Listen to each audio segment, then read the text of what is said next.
Big guys in the huddle, man, talking football. NFL, college, man, they cover it all. Feel the tension, prediction, and a call. Fantasy life, and rise or fall. Talking football night and day. NFL and college, hey, hey. Bets and stats, they don't play. Fantasy champs on our way.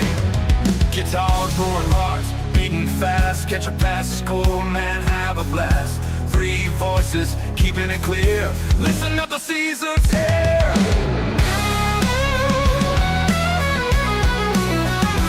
Guitars, roaring hearts, beating fast. Catch a pass, score, man, have a blast. Three voices, keeping it clear. Listen up, the season's here. Talking football night and day. NFL and college, hey, hey. Bets and stats, they don't play. Fantasy champs on our way. Guitars, roaring hearts, beating fast. Catch a pass, score, man, have a blast. Three voices, keeping it clear.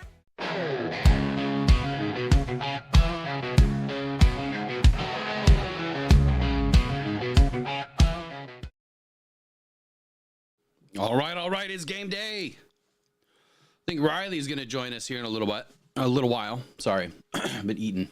Trying to eat anyway. How's everybody doing? You guys excited about the game? I know it's a late scheduled stream. We probably won't have anybody in it. And it's a holiday weekend. Not really expecting a whole lot of action today. So we'll see how it goes. If we don't get a lot of people in before halftime, I'll probably bounce at halftime.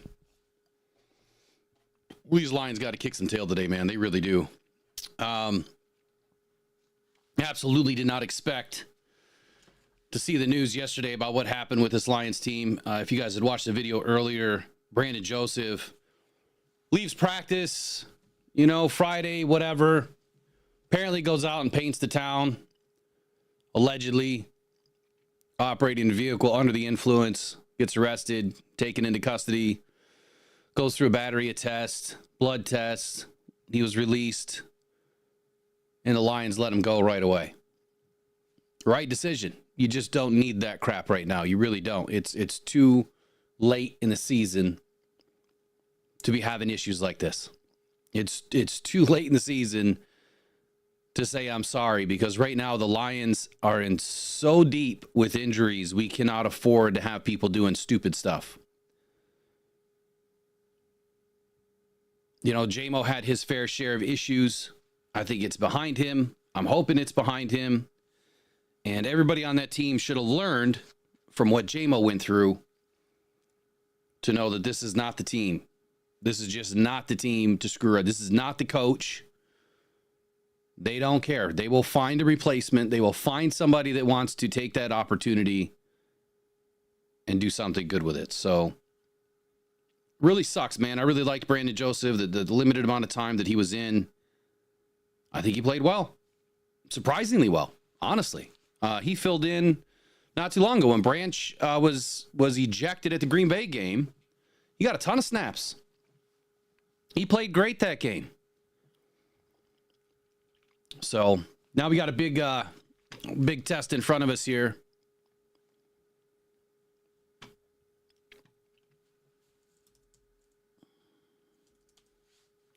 Let's kind of go through some highlights before we get going here. Some game stats and whatnot. Oh, I never put out my calls on Twitter either. Shoot. Hold on.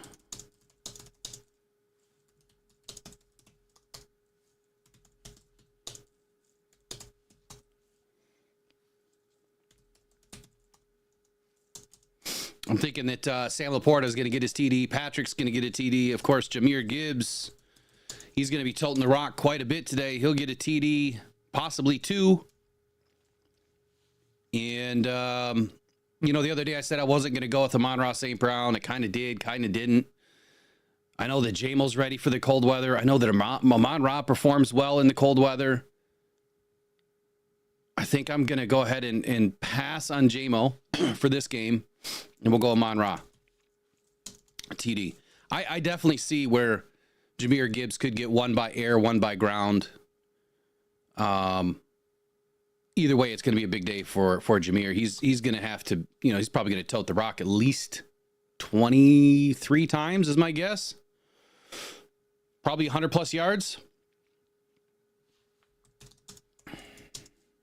I don't know. We'll find out. But that's a quick and dirty of my my highlight for the day of who's going to have big games. Usually I go a lot deeper than that, but I forgot to do it. I've been making desserts today. My mind was on making desserts and stuff that we could actually eat, since it's not a whole lot for us to eat right now, medically wise. So let's get into some of these game highlights from last week. We covered insights on Friday.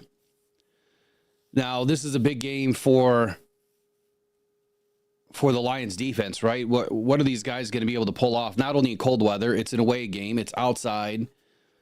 You got a lot of moving parts. Mitchell Agudi was brought up. Zadarius Smith is healthy, ready to rock and roll. Josh Paschal, Levi O, since last week, have now been reinserted back into the defense.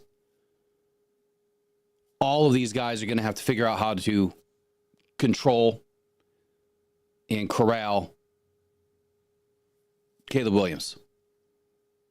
They have to do it. Controlled chaos, whatever you want to call it, but they have to corral him and keep him bottled up. They got to funnel him to the middle of the D.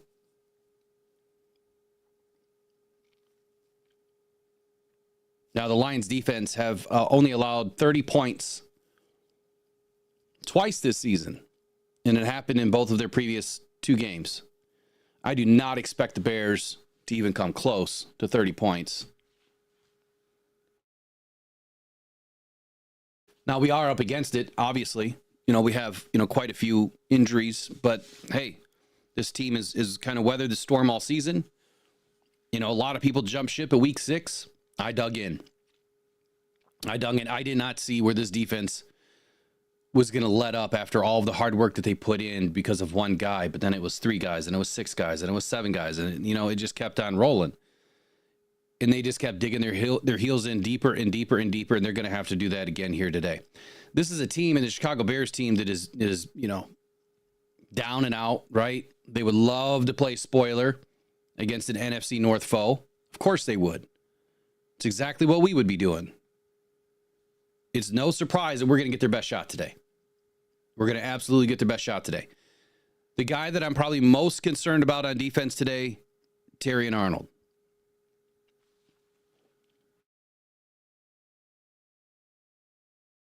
Now, Terrion Arnold's going to get his shot as the number 1 cornerback today. But we really don't know what Aaron Glenn and Dan Campbell have planned for the day. We may not see Terrion Arnold as the number 1 corner. I think it would be highly unlikely. But we just don't know what they're going to do today. DJ Moore is a big dude. Rome Odunze is lightning fast. So for the Detroit Lions to have success today, I'm planning and hoping that this is going to be more of a containment style of defense. Whereas we're going to see a little bit of a shell over top of these corners, shading these corners and kind of doubling up on some of these receivers. The linebackers are going to have a big day trying to control Cole Kmet. And in the middle of that offense, across the middle of our defense, these guys are going to have to show up. I'm hoping that we see Jamal Adams kind of fit back into his role, right? Let's see him as this hybrid linebacker role, but have him start picking up the guys across the middle. I'm really hoping that's what we see today. More importantly, I don't think that this is a day that you have to blitz a ton, but at the same point, Caleb Williams does not do well under pressure at all. Not only will he throw the ball to us, but he cracks under pressure. He's taken the most sacks this season out of any quarterback, and I'm expecting for a couple of more today. So Lions are going to get 2 sacks at least today, but I don't think that we're going to have to blitz a ton. Their offensive line's been a little bit banged up, but both the guys that were out this week kind of battling injury seem to be a go. Let's look at today's inactive list.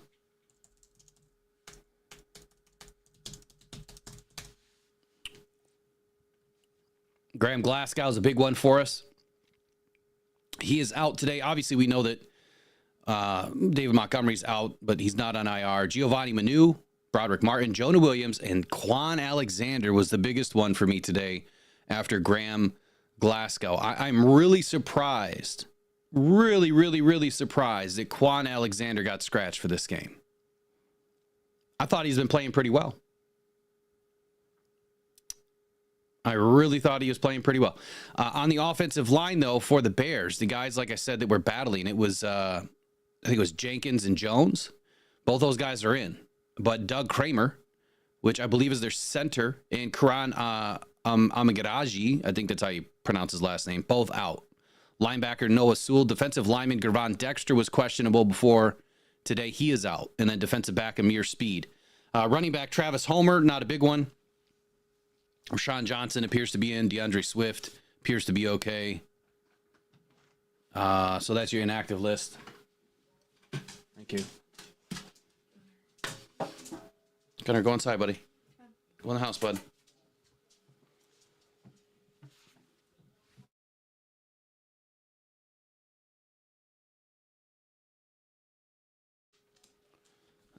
The dog has a job and one job only, and that's he's the podcast assistant, so he likes to be in here, but not today. Not today. Who do we got in the chat today? Looks like we got a light crew already. But we got a crew. That's all that matters. The loyalty crew is always in.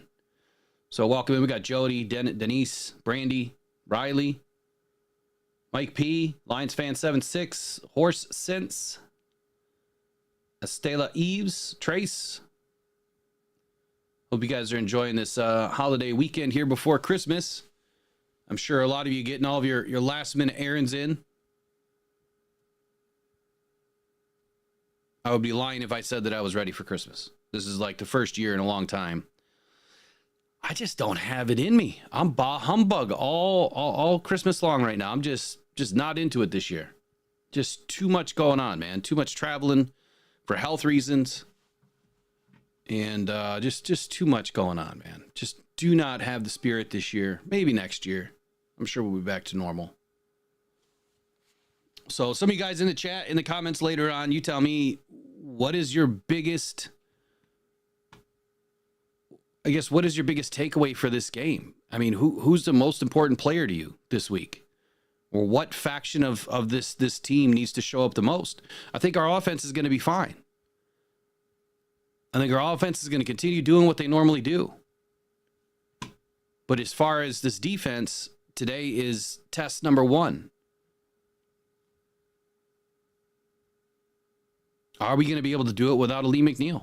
Who's going to slot in behind Lee McNeil and continue to push this pocket, which has been so incredibly strong this season at maintaining pressure? I know a lot of people thought that this defense was cooked, you know, after we lost Aiden Hutchinson, and then, you know, it's just week after week after week, we kept losing more and more players. But now that we know that the Lions have actually generated more pressure since Aiden has been gone, they've generated more pressure since we've had all of these losses on the defense. Rodrigo and Anzalone, Reeves Maben at one point, he's back now. Aiden Hutchinson, Davenport. We've lost all of these amazing starters. Over a third of our starting team is gone. And they're still generating more pressure. Yeah, they're blitzing a little bit more than they normally did. But to me, that tells me that they're well coached. This is a good scheme. But Aaron Glenn can't be stubborn. I think that when we see Aaron Glenn getting stubborn is when we start to have some difficulty. Can't be stubborn today. He's got to let these guys do what they do and let them play a little bit more wide open. So last week, I think we had a little bit of difficulty because we were not in a wide 9 very often. And I think that we would have really benefited being in a 3-down lineman situation. You got 2 wings out there, 2 wide guys controlling and corralling Josh Allen, and it just didn't happen. And he was able to beat us. Left, right, center, didn't matter. So hopefully we've learned from that. They've identified it. I'm sure that Caleb Williams and the Bears are trying to figure out what they can utilize from that game tape against the Lions today. And I'm just hoping that Aaron Glenn has all of those holes sealed up. If he doesn't, Caleb has some wheels, and it could be a long day.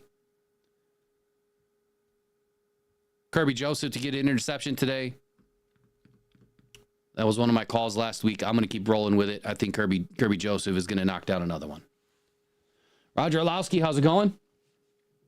J Mommy, welcome in, listening. Scott Airmont Advantage. This is Let's Go.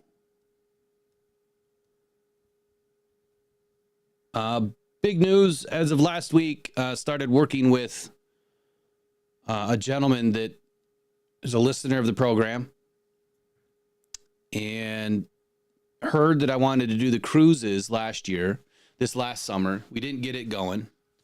But this year, the Detroit Lions' largest ultimate tailgate cruise is happening. Rocked On Detroit Lions is putting it together. This gentleman is manufacturing donations through the cruise line. He's going to write a big check after this cruise is done. And it's going to help us continue to promote not only the Cancer Foundation, but Lions fans. We're going to go across the world. So if you have a passport, you're more than welcome to join. There's payment programs. We got 0% interest programs. We've got great fees. I want to say to get like an extremely large suite with a balcony was like $3,300 for a couple. All inclusive. All your drinks, premium meals, you name it, everything is included. All your gratuities are included, all your taxes, all your port fees, everything. You don't even have to bring your wallet if you don't want to. You're going to need it though. You need ID, but you know what I'm saying. Everything is all inclusive. So it's a win-win for the Rocked On Cancer Foundation. It's a win-win for Lions fans. You know, you might make some relationships that might last you for a lifetime. You might meet some more season ticket holders. And this will also help us grow our tailgate because next year we're going to be doing the Rocked On Tailgate. Ultimate tailgate is turned up tailgates. We're really going to try to blow it up big next year. And I think this is going to jump it off the right way. So we'll be rolling out the information here shortly. And you don't got to pay through me or anything, even though I'm going to raffle off one of the cruises. I'm going to raffle off a cabin. But everything goes direct through the cruise line and or this gentleman's website.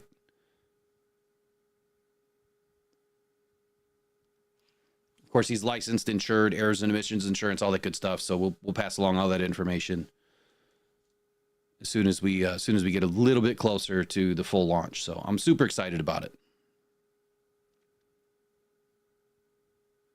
And I'm thinking it's probably going to be like the first week of June. I'm trying to figure out a time when, most of the kids are out of school, so parents can be free if you've got young kids at home.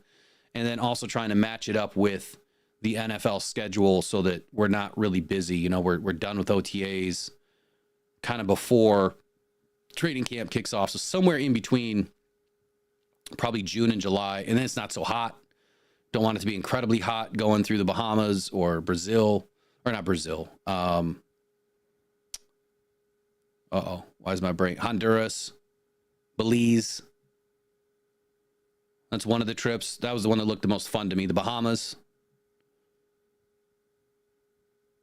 7 days, 6 nights, 5 port calls. Should be a great time.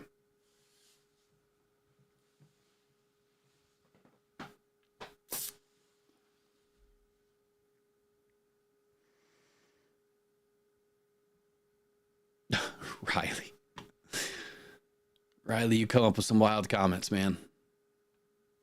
All right, we are about 6 minutes away from kickoff. I'm watching this through cable service today. I'm sick of it's still streaming, right? But we'll see if we can actually get it lined up with the audio. I will play the audio if I can.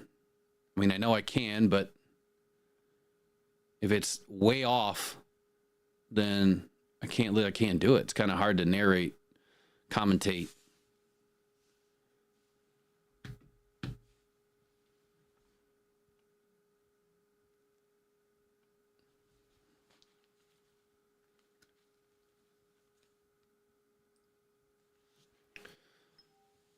All right, Lions are going to score 30 plus in this game. Where do you guys? Let me see what the over under is real quick. Let's go to DraftKings.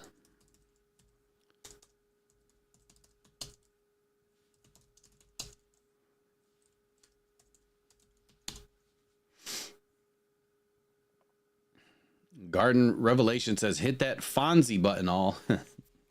Hit the like button, he means.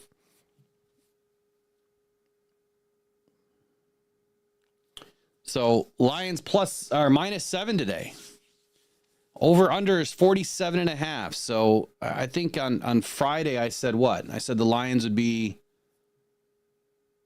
Did I say 35? I don't even remember what I put down.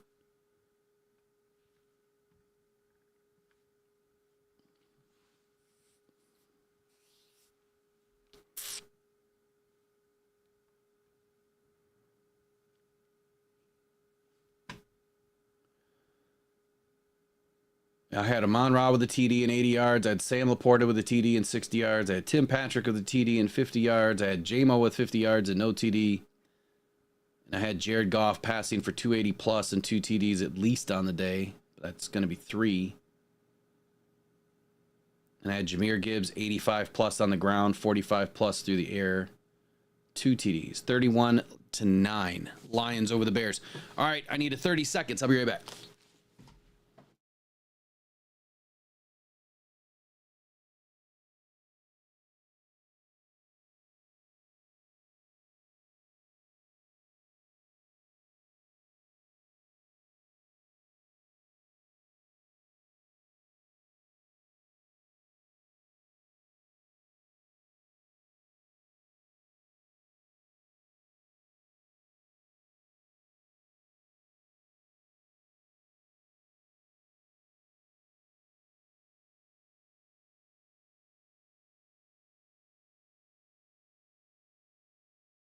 All right, so I'll share a quick story here before we get going. I find, like football, sports, and all that stuff is, like, it brings people together, right? It really does. Sports has always done that. And I can tell you that there's 3 people that I know that were never sports fans, never Lions fans, never football fans. And now, since starting this podcast, they go out of their way not only to wear Lions gear, but to watch the games.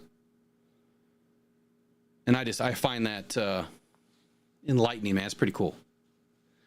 It's pretty cool to watch people convert, maybe because something's important to you or because now that they've just fallen in love with following the team and how fun this team has been to watch.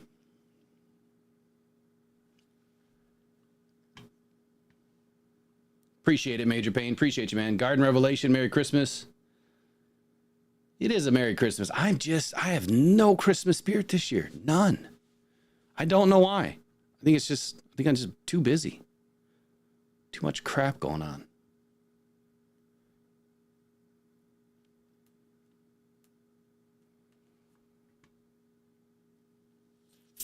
Major Payne has 42-17 Lions over the Bears. All right, dump in your score predictions. I'd love to see them.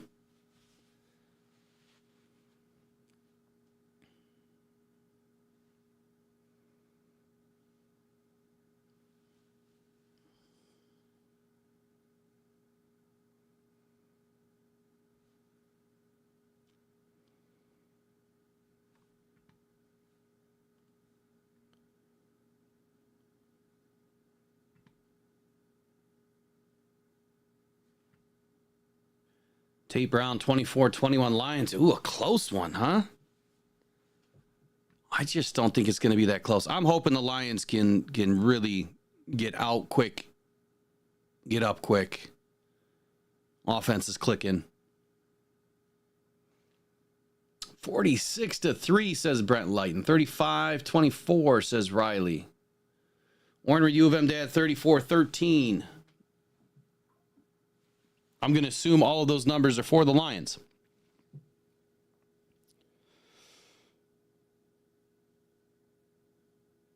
What does this say?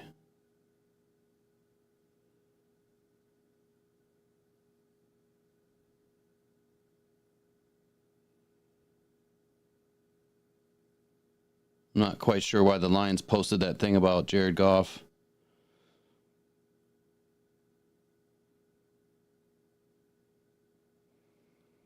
Something about Pro Bowl. I'm wondering where the Pro Bowl votes stand right now.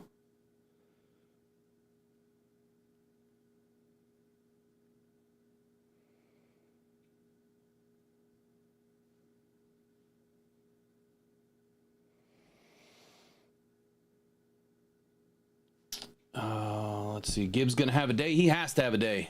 Happy birthday, Brent Lighton. It says it's his 46th birthday today. So the Lions got to score 46. All right. I'm with you. I'm with you on that one. You guys got to tap the, what do we got in here? We got flowers up in here. You guys can tap the flowers for Brent Lighton's birthday. There we go. I got some flowers out there for you.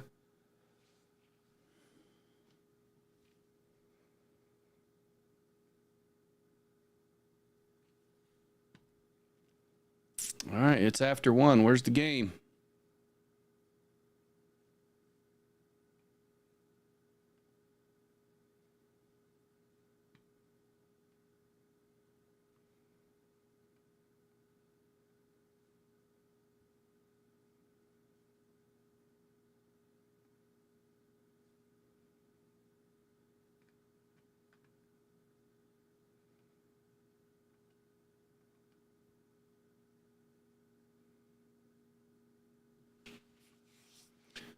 Trying to bring this audio in, but it's being dumb.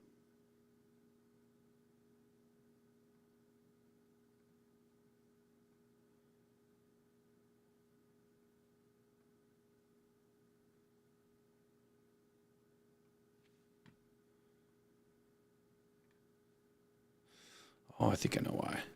Got all these ad blockers turned on. It does not like ad blockers. I forgot about that.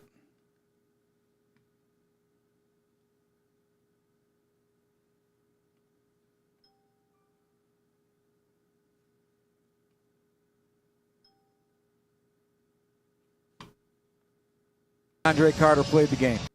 I mean, he's got a real physical approach. He's got a really gutsy approach when he's catching punts. And I see Roshan Johnson out there today with one of the Guardians over the top of his helmet. A little, prevention.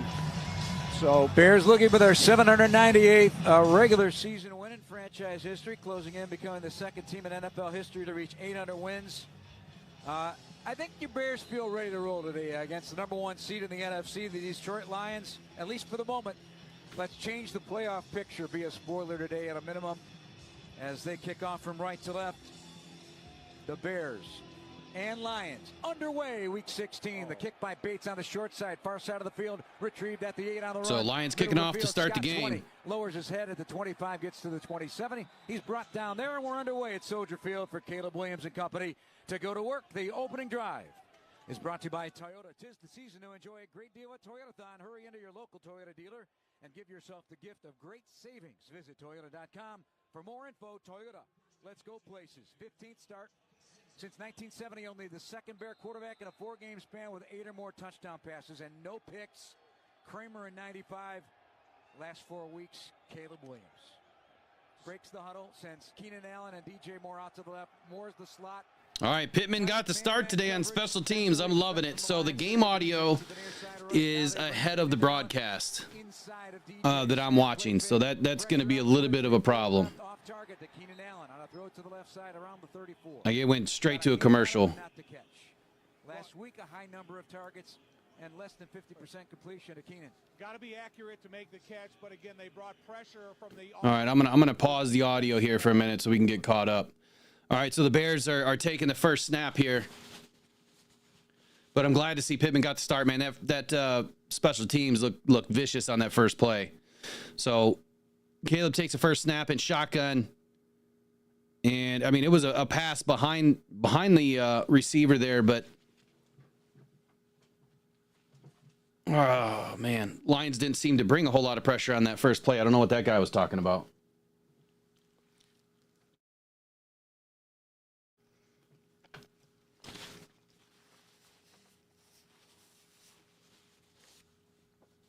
All right, second down.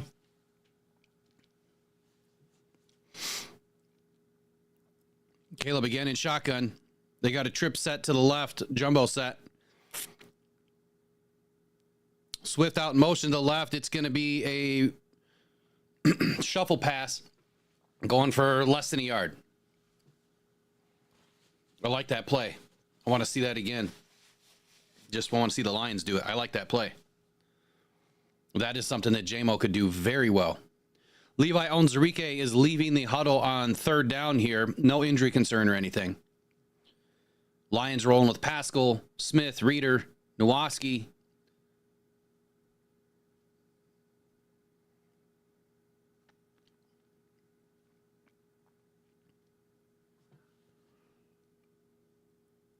All right, here we go. Third down, 3rd and 9. Lions send 5. Ooh, Melifonwu almost gets Caleb. Caleb almost gets hit again, and he throws the ball deep downfield. Out of bounds. That is going to be a 4th down. That is the defense that I expected against the Bills. You've got to send a guy off the edge, around the corner that is unseen. But, man, these Lions... They just take Melifonwu takes bad angles. Good defense, though. Good defensive stand. No flags. There we go. Caleb even gets hit out of bounds.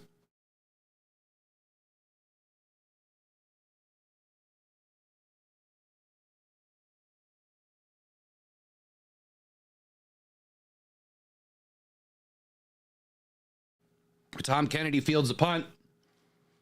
Takes it forward for about 6 yards. TK85 back in the house. Man, that guy he just stays around, don't he?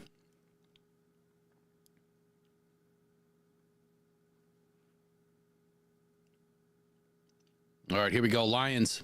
Let's see what the game audio is doing. In between the shoulders of the offensive guards. And that's one area of the field that the Bears defense has to play their most physical, not only to take sting out of the running back. All right, first down. Jared Goff is in shotgun, and it's a handoff to Jahmyr Gibbs through the left side between the tackle, and he takes it all the way up for about a 7-yard gain.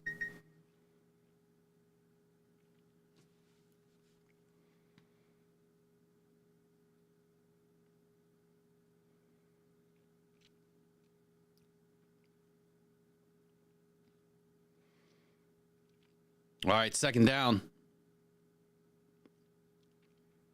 2nd and 3. Jared Goff under center. Amon-Ra in motion. Snap. Jared Goff's looking to pass. Complete.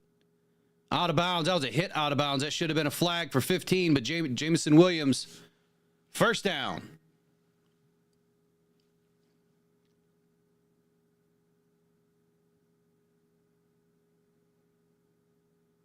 It looks like we might have a flag on the play.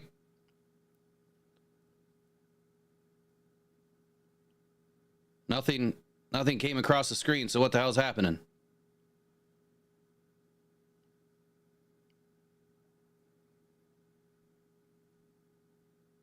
Unsportsmanlike? On the offense? On J-Mo? What the hell? What did he do now? He's the one that got hit late.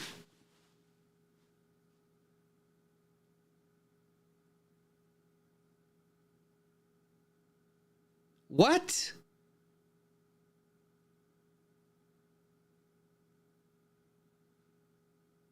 Did he say something? Because I didn't see anything. I didn't see J-Mo nut check anybody. I seen him put the ball on the ground. Well, handoff to Jahmyr. God damn it, J-Mo. I didn't see anything, but if he truly did something, that had to be the weakest call I've ever seen. You don't call the 15-yarder against the defense. Instead, you give one to the offense. No, he's going to get more than a talking to. This is the type of drama that we can't have. I just said before the broadcast started that J-Mo's learned his lessons. All right, there we go. Sam Laporte is starting to have that big day already. Can't take him down. He runs it for a first down.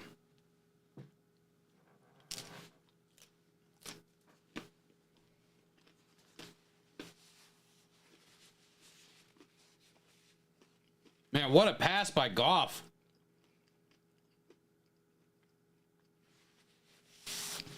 Dan is pissed. He's got J-Mo by the chest.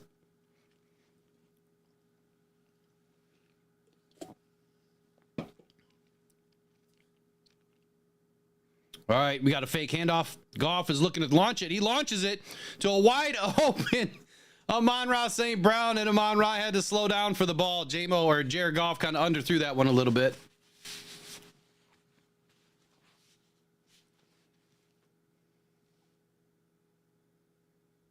Good to see that J-Mo was back in on that play.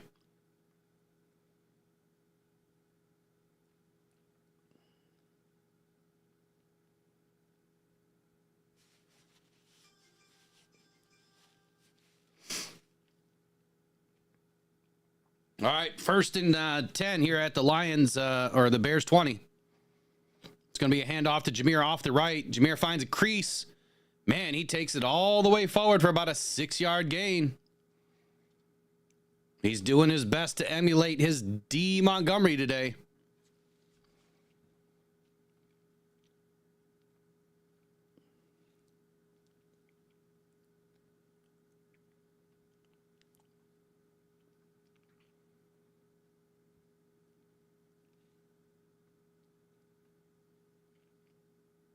All right, 2nd and 5. Jared Goff under center. Lions in an H-back. Brock Wright picks up the block for Jameer. Jameer fouls his blocker, but it gets picked up by the Chicago Bears. Maybe a gain of 2.5 on the play. It's going to be 3rd and short.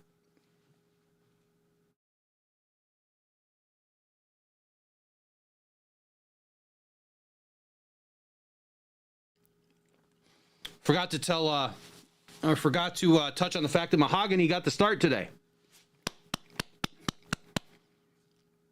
Guy went from NFI, battling mono for several months, to now he finally gets a start at the end of the season. Big congratulations to Mahogany. Ball snapped. Jared is looking. Jared had him. Jared has to throw it away. Damn it. Lions going off the field. They're going to kick a field goal. You got to be kidding me. Jared, you had him. He had him, but you know what? Jameer didn't look. Oh, and Laporta was getting held. What's up, Ed? How's it going?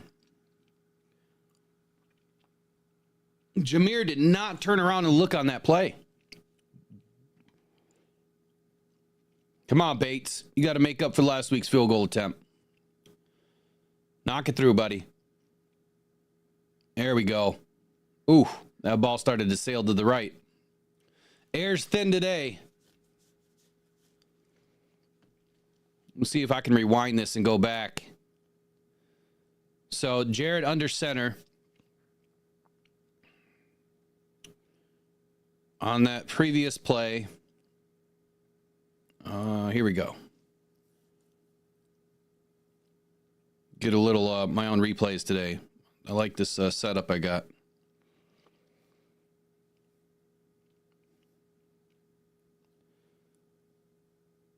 So Amon goes in motion, and he had Gibbs. Bang. Gibbs was wide open for the first down, but Gibbs is looking to his right side of his shoulder instead of his left. If Gibbs would have been looking left, Jared would have been able to hit him, and it would have been a first down. Man.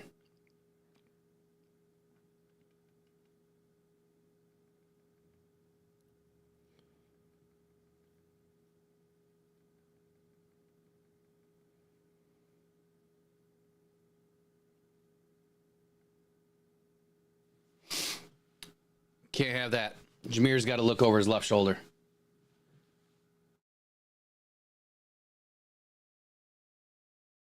I guess, you know, the first possession's not all that bad, but we should have scored a touchdown on that.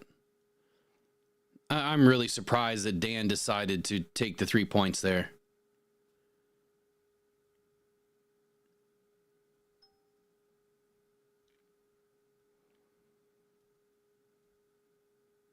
I don't think that the Bears would have stopped us. But again, we did not get any calls on that possession at all. There was at least one holding. There was one late hit out of bounds. Neither of them get called for the Lions.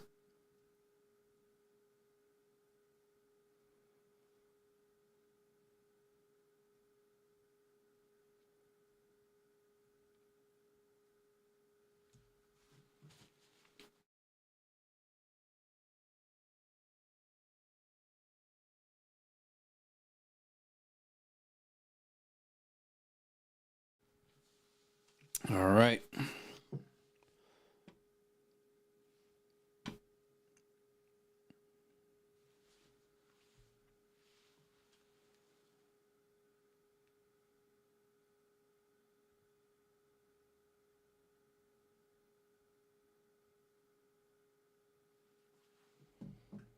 Jake Bates set to kick off.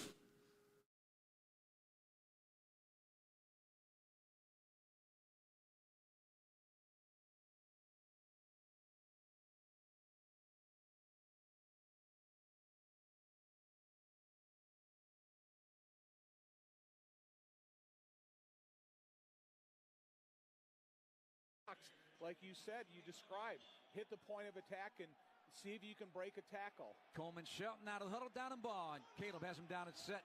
Sidecars to either side commit on one, and Swift down the other. Adunze to the right. Allen make that Colin Johnson to the left. Here's the handoff. Flag flies. Swift runs to the side. Of course, the game day audio is way ahead. O'Connor is so tired after that special teams play. He lines up in the neutral zone. Just trying to hype him up too, Pat. Just watch the ball, right? Yeah. That's the first thing. Stay Just know behind your that line, thing. yep. Yeah. But I'll tell you what, that's a win for the Bears. I'm sorry. All right, here we go. This is the first play. It's a handoff to Swift. There was a flag. It goes for about 2.5 yards. I'm interested to see how do you get a penalty flag at the snap. So it's either offsides on the Lions or it's got to be illegal shift. Offsides on the Lions, of course. Clete Blakeman, gotta love him. Can't stand him. Can't stand the dude. One of the worst refs in history.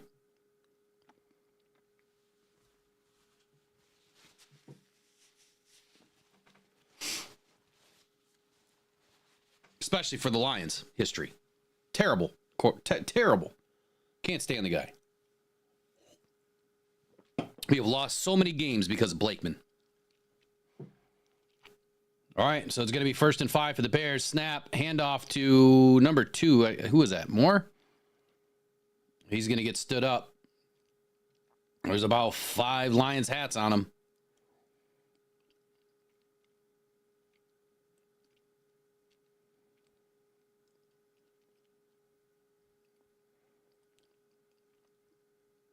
Dale, if that's a call of what just happened, you're way ahead, man. Try not to be too far ahead of us.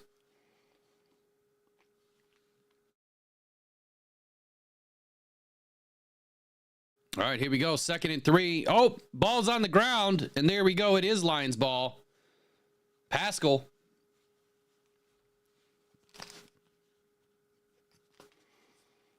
There we go.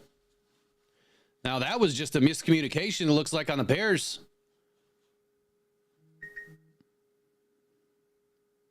Yeah, it was a terrible handoff.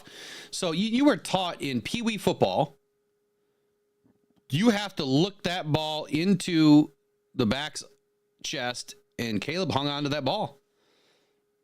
He didn't let go of it. That's a terrible exchange.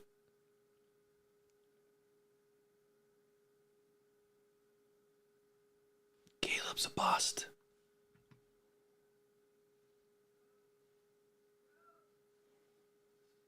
All right, we got Jared snap.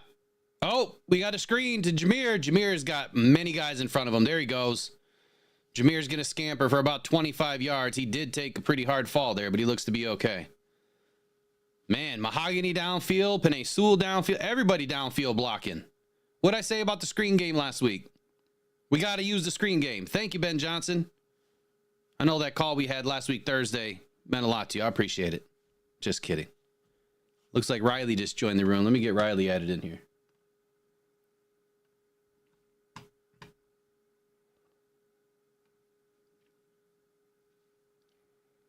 Oh, that should have been an interception. Looks like Penei Sewell just hurt his hand or something. What was that? Hold on, Riley.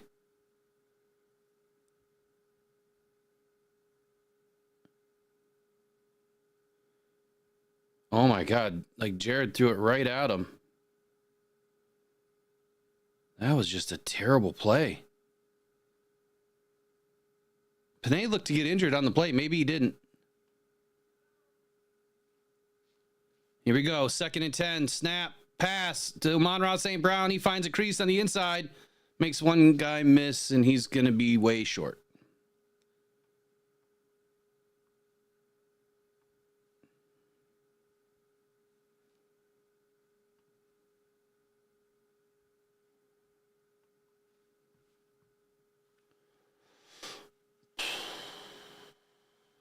Come on, Lions. We need a TD. Let's go.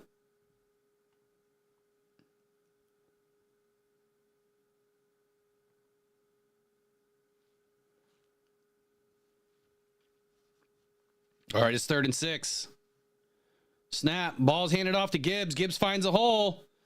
Oh, looks like a touchdown. And it's ruled a touchdown. We'll see what happens after replay. Man, what a nice run by Gibbs. So that's 1 check mark for Rock's Locks of the day. Gibbs finds the end zone. Riley, you're in. You got audio, buddy? Yes. Can you hear me? I can hear you. You're just awfully low. Try it again. All right. Can you hear me all right? Yeah, you just sound way far away. Oh, let's see if I get closer. I bought this new mic stand. I might just have to hold my mic still, so.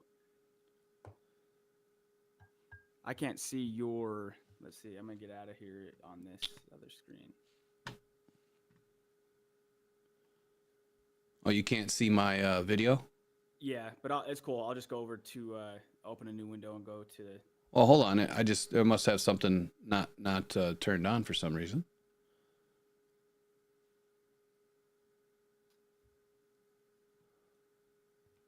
So did they?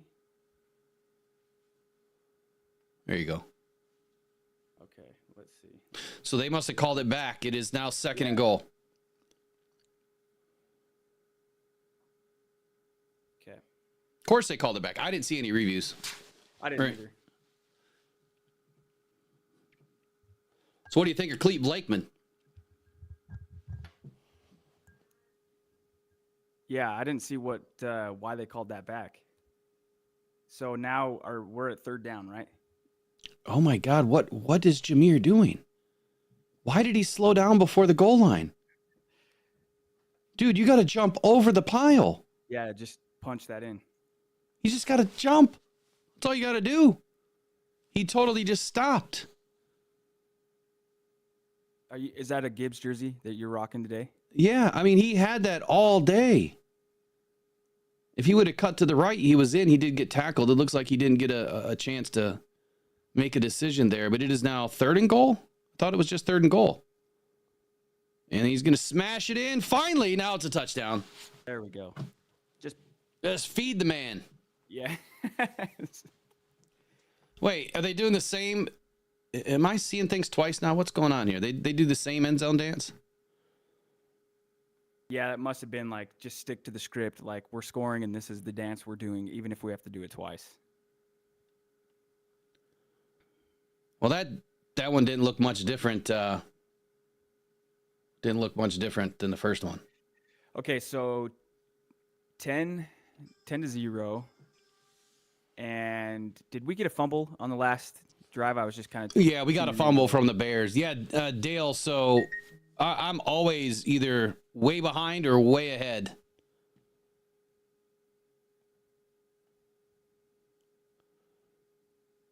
It's just the unfortunate thing of streaming, man. It's impossible to get us all on the same. So you could say that I'm behind and I could say that you're ahead. You know what I mean? For whatever reason, we could be watching the same streaming platform and all of us are going to get a different time. I mean, we've got like the fastest internet in the world and we're still behind.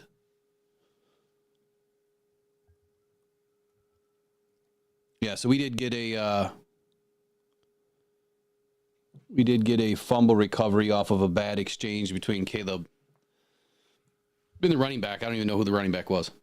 You are not particularly high on Caleb, huh? No, I think he's trash. I've said it from the very beginning of the draft. Yeah, you liked Daniels more, huh? I said that he was going to be the best quarterback out of this draft. 1,000%. You know, everybody was trying to make a big stink about some picture of Jaden Daniels' elbow. Yeah. Remember that? Yeah, that was a weird kind of. It was a weird picture, but I think it was AI. I think someone doctored it up. yeah, because that was like the most unusual looking thing. It looked deformed. Yeah. It looked like someone bit a chunk of muscle out of his arm. So I don't know how I don't know how that, you know, that went down, but at the end of the day, I said in you know, during the stream for the draft, the Bears aren't going to, you know, get out of number 1. They're not going to not take Caleb Williams, and that's going to be their downfall. It's going to be their pitfall for the next 3-4 seasons. I like him. I like Caleb. I fear that if Ben Johnson goes there, he can really get a lot out of him. But it is that same kind of thing where he's got a ton of talent, but he has to have these things coached out of him where he's, you know, he can improvise, but sometimes you don't need to improvise. Just make a simple play.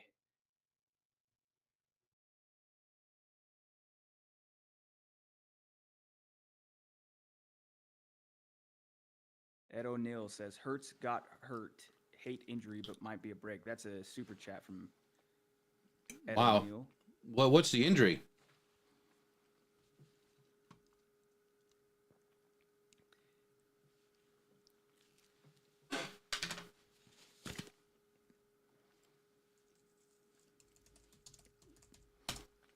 So are you just getting the kickoff?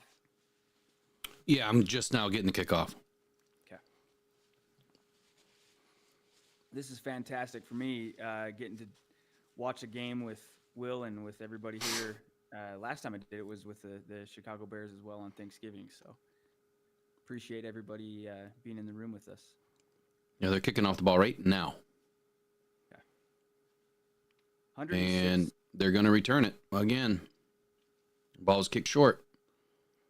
And he's going to be down at the 29-yard line. Oh, is that another fumble? 106 yards for the Lions to Chicago's 3 at the start of this drive. Wow, only player in NFL first line all time to have 70-plus scrimmage yards in each of the first 14 games, Jahmyr Gibbs. He's so awesome, dude. Yeah. Remember, you don't take running backs at number 12, right? Yeah.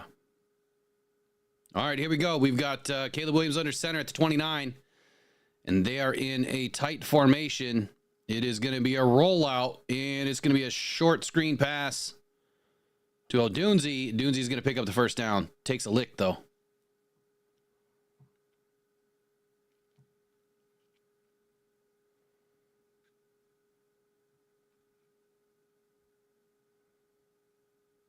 Man, Odunze, he can absolutely be electric. You let that guy have a little bit of space, he can hurt you. I feel like you were pretty high on him, just as I've gone back and listened to videos over the last year on the channel, which I recommend anybody that is in this chat probably already does. But if you're like me, I almost am always listening to music or a podcast. Go back and find the last year's worth of videos on Will's channel. It's amazing how on point almost all of it is. But everyone in here is probably part of the chat at that time anyway. Yeah, but there's a lot of people. You know, I guess the thing is, I mean, I don't know. Like from week to week, I don't really get a bunch of people in the chat that say, "Holy cow, Will, what you said last week was on point." I don't get a lot of that. So that makes me wonder if people actually listen sometimes to like what I'm really talking about. You know what I mean? Like the individual analysis, because there's a lot of time that goes into that, especially in free agency, the lead up to the draft. Like there's so much research. Well, yeah, I think we're going to have to continue to emphasize that might be something that I know I want to help in and and come on, because you're not just guessing, right? No. So You can't guess that many times and be right. yeah, unless unless you've just got like, Oh, looks like we've got another fumble. I don't have the play yet. You guys are way ahead of me. where are you at? You're about to get the ball. I'm on second down. They're just coming up to the line now. You're good, Mr. Thomas. It's hard not to. Yeah, so we got a snap, pass to somebody, and ball is punched out. There it is. Nyman gets on it. So he was almost going down, and it was the last tackle by one of the linebackers. It looked like Nyman came in and just drilled him. This is good, man. Ever since the game ended last Sunday, I just sat and I was like, okay, I'm going to take in this feeling and just accept it and own it. I just can't wait to get to next Sunday, and no matter who's on the field, just make some plays and just try to get back to that winning feeling. Oh, come on. Branch got his head just tweaked on that play. Talk about friendly fire, man. That one looked a little cringeworthy. Hope he's all right. I didn't see it. Yeah, so last week, we got our butt spanked a little bit, Yeah, it was a tough one. Got throttled in a lot of different respects. And the Lions just couldn't figure it out defensively. And I bet you they got screamed at a lot this week. And I mean that in an all, I guess with all the respect to these guys, because I'm sure AG jumped on him a little bit, but I don't get the feeling that the Lions players need much of a rah-rah guy. I feel like our Lions guys, or our players, this roster, I feel like they own it, right? They internally know they just sucked. And they internally know that they've got some things to fix. It's not so much that they need somebody, to jump in their face, but when it happens, they're willing to accept it. Yeah. It's just crazy because just taking that step back and looking at it, after the Packers game, I was like, I think I said on the show even, I was like, man, I feel like 70% sure the Lions are going to win. And then once the game unfolded, I was like, man, I was wrong. I don't feel like I was overconfident in the Lions, but probably underestimated the Bills a little bit. But I mean, the team's 12-2, and granted, it's been because of the injuries, but there's just been this kind of doom and gloom feeling this week in most areas. But it's just good to see the team get back on the field and still know. And I know that you and Eric did some fantastic shows this week, and you emphasized that it's not the it's not the poison pill that it seemed like it was. There's still hope. This is still a damn good football team. Yeah, I don't think the Lions are eating cyanide just yet, man. They are ready to go out and just punch it. Injury update: Jalen Hurts looks like he's being evaluated for a concussion. So might not be the break that we're looking for. Of course, we don't ever want to see anybody get injured. But when you talk about a break, I seen it mentioned in the chat earlier. Yeah, this could mean an Eagles loss today with Kenny Stubby Hands Pickett. He hasn't been a good quarterback since he's been in the league. And everyone talks about his hand size. Mm-hmm.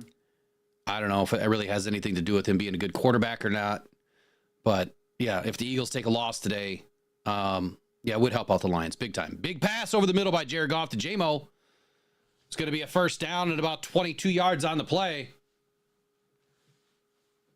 And I had just gotten back home, so I was kind of seeing in the background as I was trying to fire everything up. I saw J-Mo that he did something, threw a ball at somebody again or something, and I didn't see him do anything. So he got hit late out of bounds. Cleat didn't throw the flag.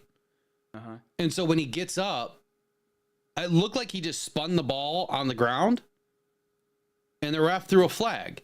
Now, someone was saying that he nut-cupped somebody, and then someone was saying that he threw an F-bomb at somebody. I mean, words are words. If they're going to throw flags for words in the NFL, that's a problem. If it's a racial word, that's one thing. For sure. Yeah. But if it's just a word in the vocabulary of the dictionary, you can't be throwing flags for that, man. Exactly. You can't. Unless that there's some bylaw in the NFL that says they can't say this or that, which I can't imagine that there would be. Yeah. Who makes that rule book? Right. I saw a tweet from you yesterday. I thought it was pretty funny. Jalen Hurts getting fined for his different colored cleats. You're like, can I have that job? I mean, I can work remote, watch a lot of football, pretty well versed in the colorways. Yeah. So apparently, wow, what a move by Gibbs, man. Spin move out of the backfield, moves the ball forward for about 9 yards on the play. I was waiting for your reaction on that. That was nice, dude. Spin right as he gets the ball. Yeah. Great anticipation. Put the dude on skates.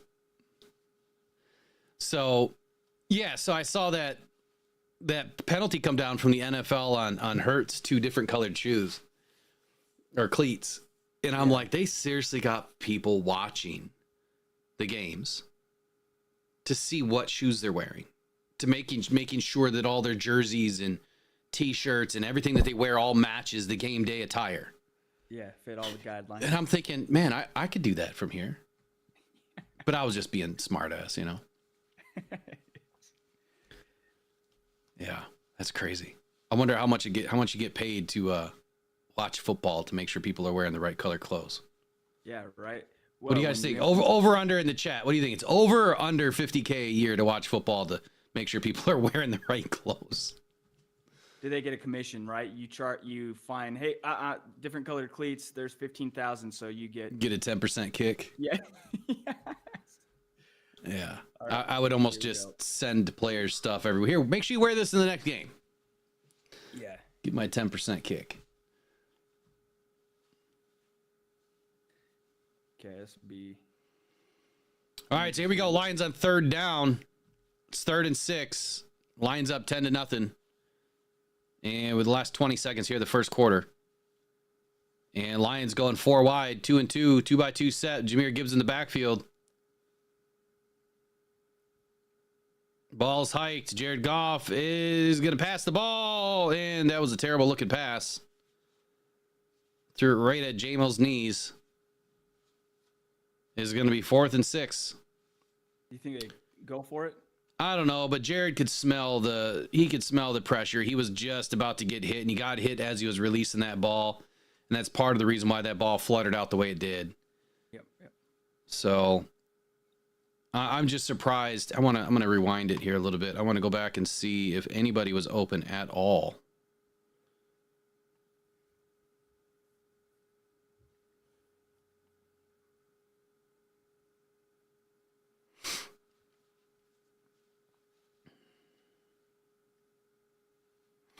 So they're in a 2-by-2 set, and I'm just really surprised that they brought Jamo all the way across, so he was slanting all the way over. And who would have been open? Tim Patrick. Was he open? Yeah, he was open on the left side if Jared would have hit him, but Jared seemed to be locked on Jamo. Tim was wide open over the middle. Warner Dad says that Pickett just threw a pick. There we go. Good namesake, Pickett. Yeah, we need the Lions to win this game and the Eagles to drop one, and that really helps us big time. Wait, isn't this the Giants game? Or is this Commanders for the Eagles? It's got to. Eagles are playing Commanders, I think. No, I thought they're playing the Giants, then the Commanders, then the Giants. Let's see.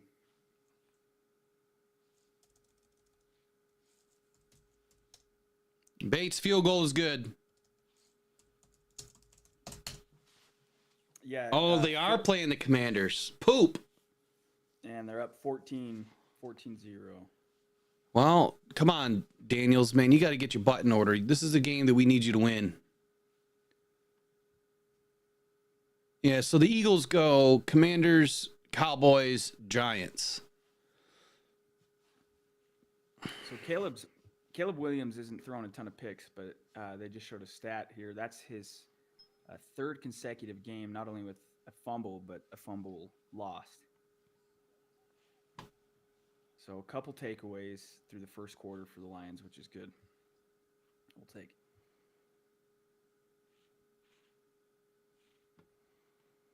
Yeah, the game day audio is so far ahead, it's not even funny.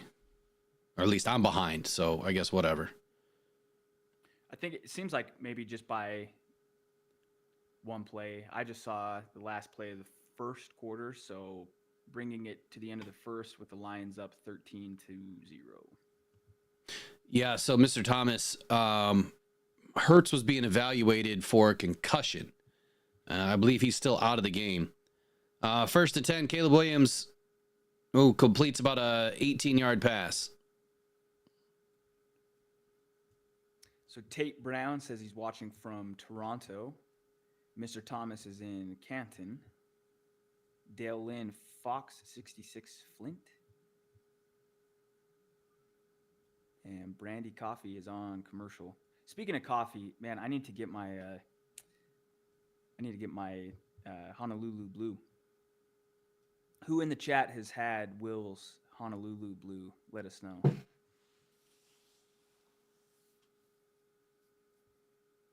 Did you guys see the Talking Football intro? Did anybody see the trailer? Is that up on the channel? Yeah, there's a trailer ahead of today's stream. Oh, dude, I can't wait to show those guys. In fact, I know Treese is in Vegas today for the Jaguars and Raiders. Randy says she did see it, or she did get the Honolulu Blue, one of the two. No, she probably saw the intro. Talking football. Yeah, so everybody in the chat may or may not know, but I met Will through doing an interview with him. I asked him if I could interview him for the Talking Football podcast, which I'm a part of, along with Justin Treese and Austin Cunningham and Dan Kiefer. And we are going under the Rocked On Podcast Network. It's a perfect fit and about to have a lot of great content that I just couldn't be more thrilled that we get to do this with. Wish we would have done it earlier in the season. It takes so much time to get something rolling, and then before we know it, the season's going to be over. Yeah, but it's really never over. Yeah, exactly, right? That's why I love your show. That's why I love, it's 365, days a year. Yeah, you don't get to do the game streams, and the Rise and Grind morning show is particularly fun during the season. But I'm so confident in you and in Eric and your vision for things that, guys, it blows me away that Will's only done this for a year. Like it's comical that he's only done this for a year with how good his show is. We got a long way to go. Yeah, Brandy, we'll get it ground for you. I'll have ground coffee available here soon. So, Mr. Thomas, yeah, I have these when I'm not at the game. So I've decided I'm not going to any more games the rest of the year. And it seems like the last few games that I've been going to, I get sick or something stupid happens, and I want to be healthy for the rest of the year. And we got a flag in this play, so it's 1st and 10 for the Bears. They bang it forward. Looks like holding on the offense for the Bears. They're going to bring it back. Washington has now scored the first touchdown of the game. It is 7-14. The Jets are up 6-0 over the Rams. The Colts are down 7-0 at Tennessee. Arizona is down 7-3 versus Carolina. The Giants are up 7-3 over Atlanta. So the experiment, Penix in Atlanta, not going as planned. And Cincinnati is up 7-0 over Cleveland. Those are your 1 p.m. game scores so far throughout the day. It is now 1st and 20. Caleb snap, back, shotgun. Lions bring pressure, and he has to dirt the ball. Lions about 10.5 minutes of possession to Chicago's 5 minutes. This is kind of seems a little bit like what we saw on Thanksgiving as far as how the first half was kind of playing out.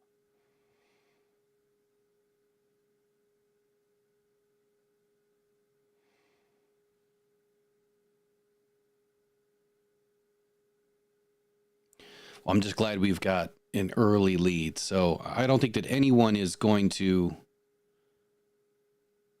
penalize Dan Campbell for taking a couple of early field goals here. Second and 20, ball snapped. Caleb back in the shotgun. He's got all day. Man, Branch is getting held like crazy. No flag right in front of the ref. And Amik Robertson makes a heck of a play on the pass. But when are they going to throw a flag for holding? I mean, the guy was literally riding the back of Branch. Oh my goodness. I just don't understand it. I really just don't understand it. Yeah, Mr. Thomas says holding as well. He was right in front of Caleb Williams. Like, you have to be watching Caleb. A ref, a line judge, somebody, back judge has to be watching Caleb every second of the down. That was a quick out there by Caleb. That ball is going to go for about 8-9 yards. It is going to be 4th down and very long, about 10 to 12. And Bears are going to have to punt. Such a basic play on 3rd down. I mean, well, I think when you're 3rd and 20, you know, you're thinking here you just want to get some yards. Yeah. You know, you try to launch that ball 21 yards. It could end up a pick 6. Yeah. I feel like Chicago, I mean, this is crazy too. I saw the DJ Moore interview that they were doing this week with him where he basically just flat out was like, yeah, we're, you know, like checked out. You know, it's crazy. They were 4-2 at one point, and then now they're, like 4-9? Yeah, 4-9. 4-10, something like that. So TK85 fields the punt, but he runs himself out of bounds at the 7-yard line after the fair catch. So Lions take over at the 7-yard line. Good punt by Chicago.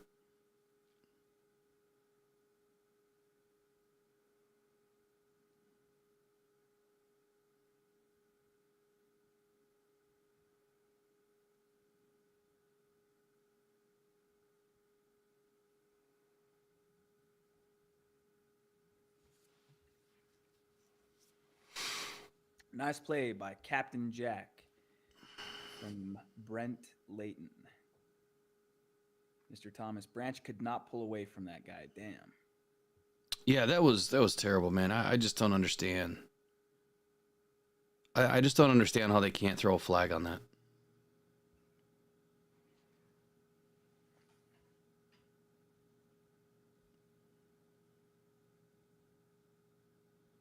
So what's the weather today? You're in Idaho, right? Or Utah? Utah. Yeah. What's the weather out there today? It's actually not too bad. Let me see exactly what it is out here. But I was talking with one of my buddies the other day, Rob. Like, there's no snow yet. It's weird. Yeah, we're 47 degrees today. Yeah, I've yet to see snow, which means it'll probably just, you know, come in abundance here in January. But it honestly is not too bad. I can't believe the Eagles just scored again. It's 21-7.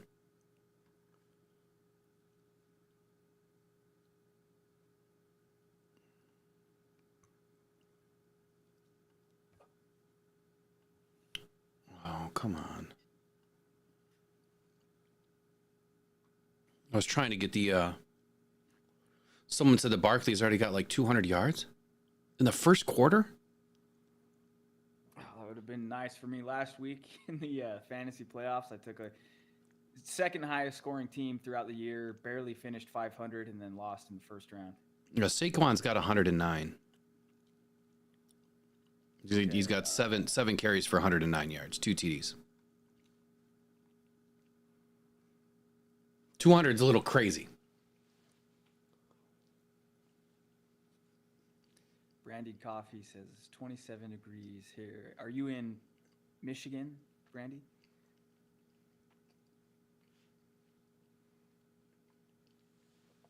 All right, Jared Goff under center. Snap, handoff to Gibbs. Gibbs takes an outside zone look. Ooh, breaks 2 tackles. All the way up for a first down. Way to go, Gibbs. Way to go.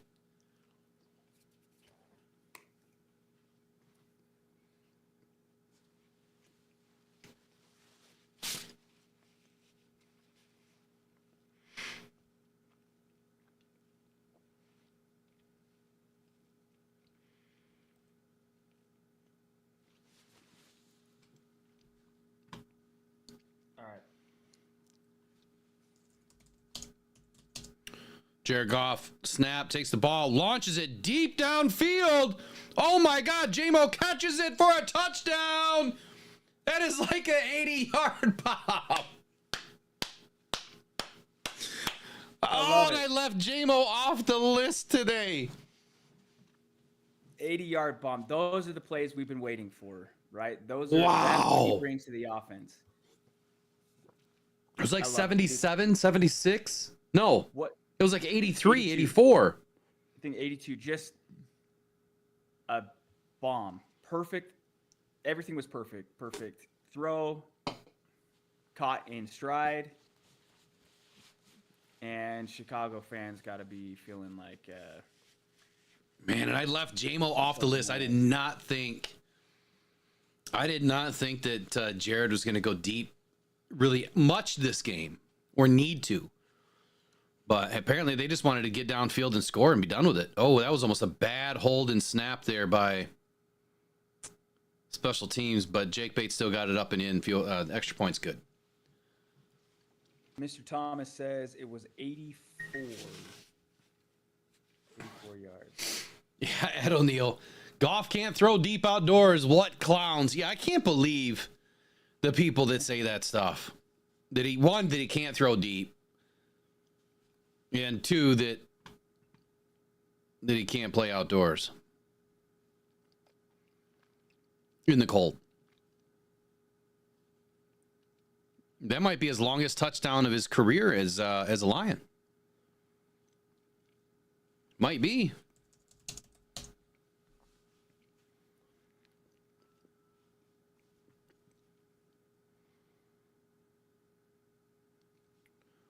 So just as the Lions scored that touchdown, the Lions have now set a new franchise record for points scored in a season. The previous record was 474 points. Set in 2011. So the Lions have now beat that record. They've got 475 points scored this season. Good pull. That's a hell of a stat. And I think should we go on to get this win, it'll be first time with 13 wins in a season, right? Oh, yeah. I think. Pretty sure. I think we've had 12 a couple times, including like 91 and last year. Here's another big stat for you. Jameson Williams has produced 4 TDs of 50-plus yards this season, joining Calvin Johnson Jr. in that 2011 season and Cloyce Box in 1950 as the only players in franchise history to ever do it.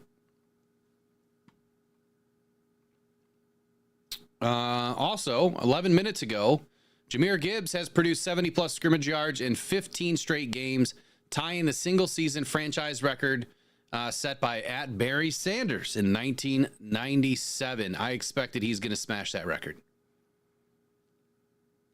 Man, we got another one. I think I'll have to save some of these, but Jahmyr Gibbs is the third running back in franchise history to produce a season with 1,500-plus scrimmage yards and 15-plus TDs, joining Barry Sanders and the real Billy Sims as the only other two that have done it.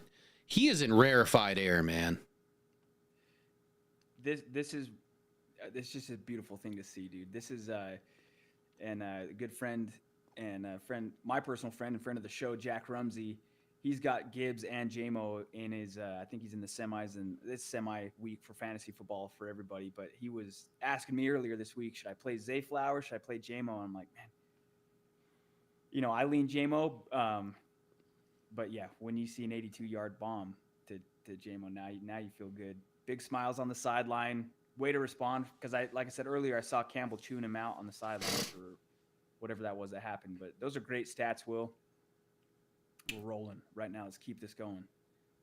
Yeah, see, J-Mo, he can be so electric, man. He's got to learn to just be the bigger man, man. Like, turn the other cheek. Right. And it's hard, right?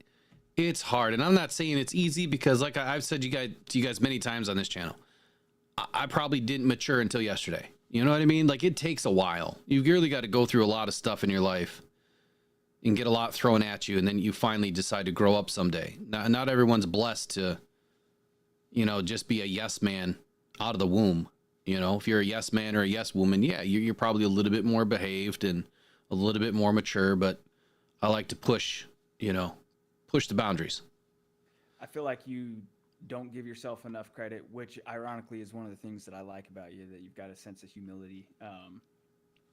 But no, you're right. I love Jameson Williams. I feel like everybody who in this chat doesn't love JMO, especially because that's the element that he brings to this offense. And I think you're right. Like going into this game, are they taking the top off? You don't necessarily see that coming but I think you're right. Like they decided, let's just go get the points. Let's go get it. Man, Caleb just launched the ball. Like he's got such a nice arm. He just flicked it and it went like 70 yards, and Terrian tried to run it down and he was still 15 yards away from the ball. Yep. Flag coming up here. Man, we need the Eagles to lose. This is the only game that I saw the Eagles losing, and if they don't, it's going to be tough to get the 1 seed unless we can win out. Which, by the looks of it, Lions are going to be all right. All right, Caleb takes a snap. No pressure. Nice pass over the middle there to... oh, we got a flag. To O'Dunzi. Nobody writes our story. We're the only ones who write our own stories. So we have the pen, and there's a lot of football left. Dan Campbell.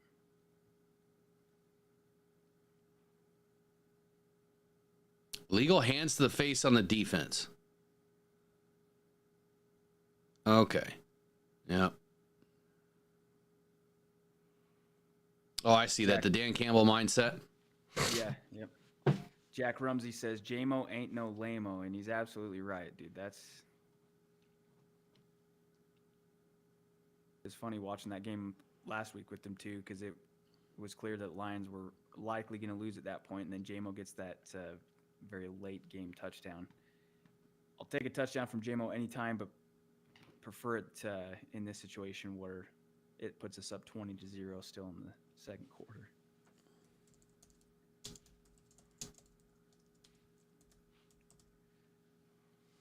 What is this flag for? Man, Zadarius Smith was right on Caleb. Oh.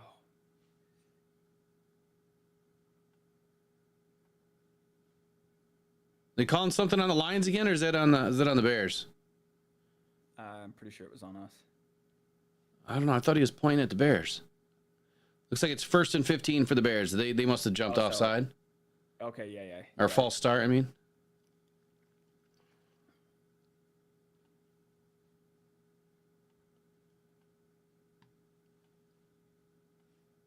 Man, we got some pressure on him again. That's going to be a backdoor screen. Oh, he almost goes down, and he's going to be hit out of bounds by Melifonwu. DeAndre Swift almost came up with a first down. So it's 1st and 15. Got a little pressure on Caleb, and then he throws a backdoor screen.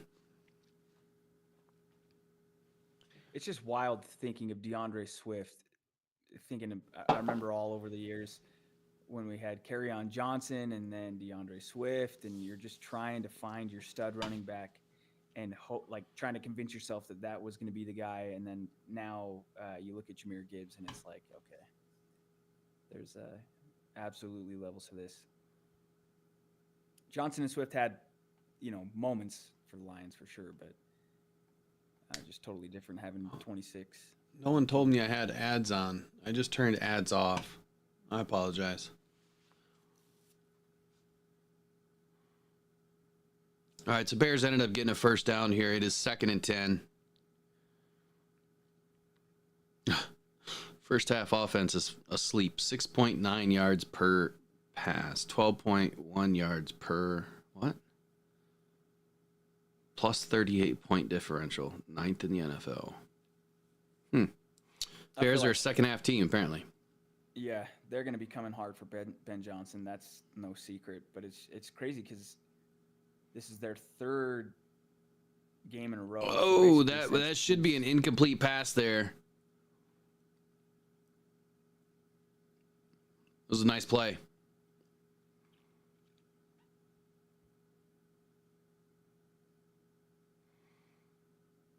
Yeah, this poor interim coach here for the Bears, he's thrown into a shit situation. Yeah. And he's probably going to wind up jobless at the end of the season. You watch. Mm-hmm. All because now he's got to go in and try to do something with a team that completely does not want to be in Chicago. 4th and 3. That was probably the weirdest alignment I've seen ever. What was that? That couldn't have been legal.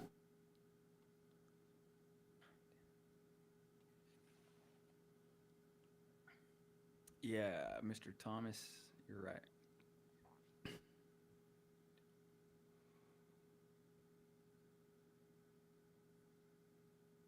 So nobody on the offense went down. They're all in an up position. Interesting.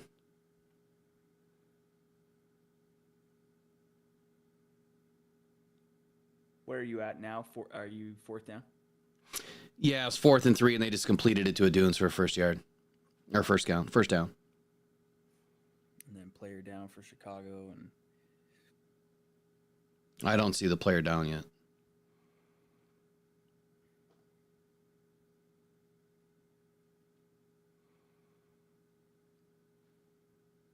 Who is it? Offensive lineman? yeah, I didn't see who it was. It's somebody for Chicago.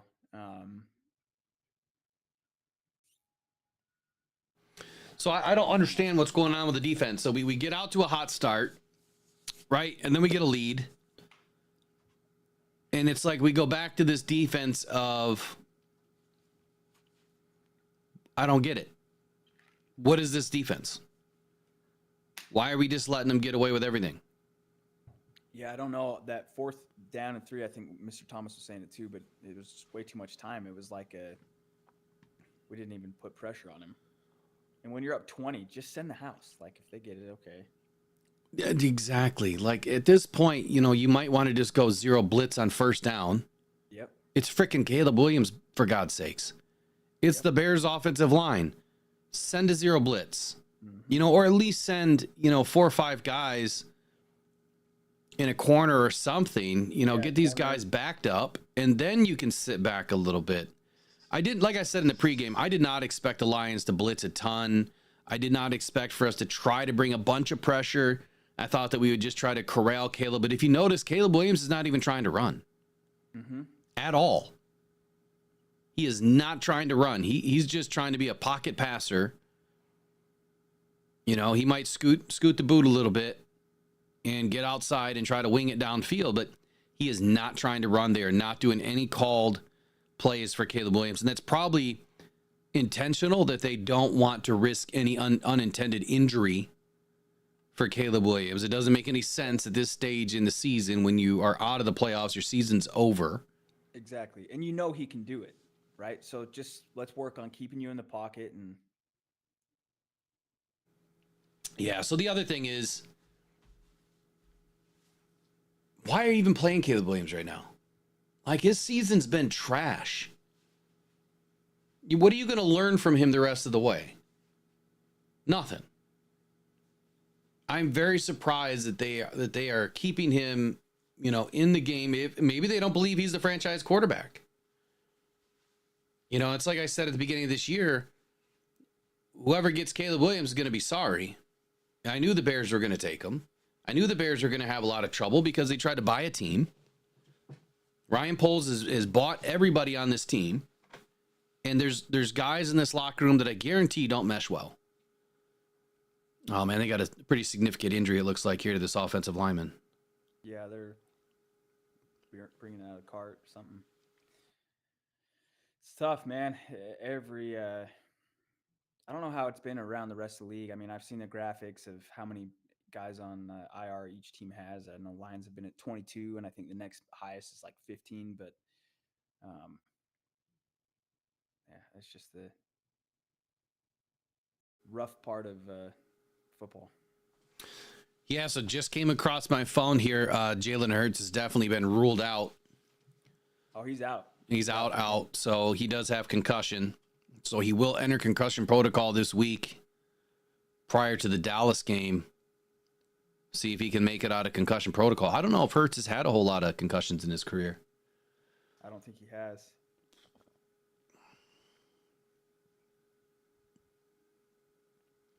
So what was your question, Mr. Thomas? You're asking what time does Green Bay play? Green Bay. Green Bay is Monday. I just know I hope that we Minnesota's at 4:05. Yeah, and then And next question is Jamo's contract up this year? Will they pay him 15 to 17 million this time? So the answer is no. Jamo has up to 5 seasons with the Lions. This is his 3rd season. So he's still under contract for next season. They just have to pick up his 5th-year option at this new league year, I believe, this next season. So before the new league year starts, I believe is when the 5th-year option is going to have to be picked up.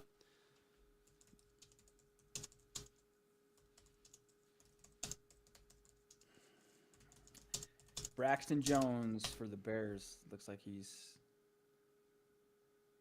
okay, but not okay. But 1st and 10. First time in the red zone for Chicago today. Oof.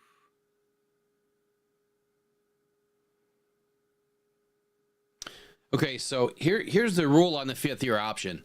Once it is exercised, the 5th-year option is fully guaranteed, and any base salary in the player's 4th year that was not fully guaranteed will also be fully guaranteed. So, you know, the thing about Jamo is he has 0 guaranteed money right now after the gambling incident. I don't think that they reverse that. So when and if the Lions do pick up that 5th-year option, he will become fully guaranteed in his 4th and 5th years. I'm going to assume that the 5th-year option for 2025 for receivers is probably going to be in that 15 to 17 million range. I think that's a good guess. Let me see if I can look it up real quick.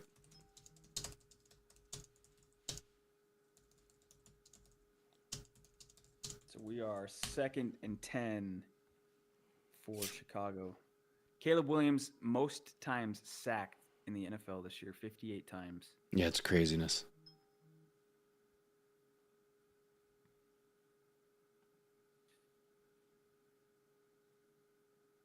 Is Eric at the game?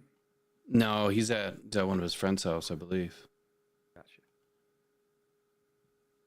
If you were to have gone to this game, how long does it take you to get to Chicago?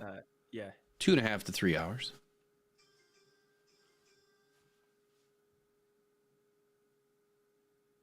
You've been to Soldier Field? Mm-hmm. Have you been to the Vikings Stadium? No. And I know you've been to Lambeau. Yep. Bears just picked up a 1st down.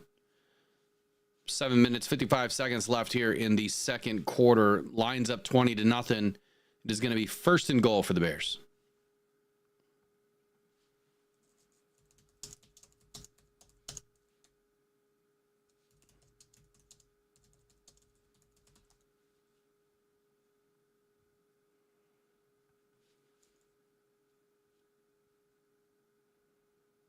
Caleb Williams' body language is not great for somebody that, you know, we kind of talked about it earlier with Jamo. It's hard to not show emotion sometimes, but he's every time the camera pans to him, and I'm not a Caleb Williams hater. He's just always pouting. Like, so it was a great guess earlier by whoever put that in the chat. So Caleb Williams' 5th-year option right now is $15.2 million. Jameson Williams. Yeah, what did I say? Caleb, but I had just said Caleb Williams too. So yeah, Jameson Williams. Sorry, his 5th-year option in 2026 is $15.2 million. That's if he doesn't make a Pro Bowl. It goes up if you make a Pro Bowl and so on and so forth. All right, 2nd and goal. Bears from the 5-yard line. It's going to be a handoff to Swift, and Swift is short. It's going to be 3rd and goal from about the 6-inch line.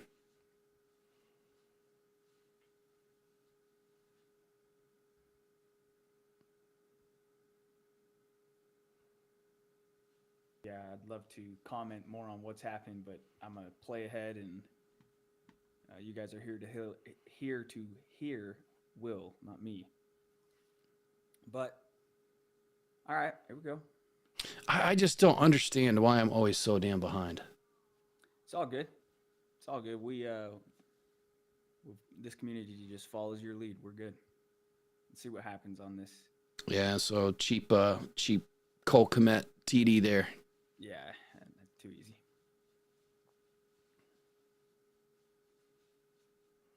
Mr. Thomas. So in the pregame, I said that our Lions linebackers are going to have a tough situation with who? Mm-hmm. Cole Kmet. And it looked like Ezekiel Turner, again, got turned inside out. He bit down. He's got a problem biting down. This is a reason why Ezekiel Turner was not on a starting roster. Yeah. It's his issues are starting to become more glorified week by week. Yep, they stand out more. Yep, he did the same thing against the Bills. He bites in on everything. Whether it's a quarterback or a handoff, fake handoff, whatever it is, he's biting hard on every play. So in his mind, he's reading that was going to be a handoff and they were going to slam it up the middle. And instead, Caleb pulls it out. Yeah. And it's like no thought that it could be a fake. He's just all in on. Yeah. It's like but Ornery says, yeah, Turner got greedy. But yeah, that's always the case. You know, when guys come in and they're signed off the practice squad or they're signed off of, you know, just the streets, whatever. It's like if they play well, you love it. And I know Turner was pretty good his first game, but you always got to figure, and you're exactly right, Will, if they were really, really good players, they would already be on a team somewhere. Yeah, what's a coconut system, Mr. Thomas? I don't know what that is. Never heard that expression before. Yeah, you're gonna have to clarify that for us, Mr. Thomas. I don't know what that is either. So 20-7. Yeah, Lions still in good shape.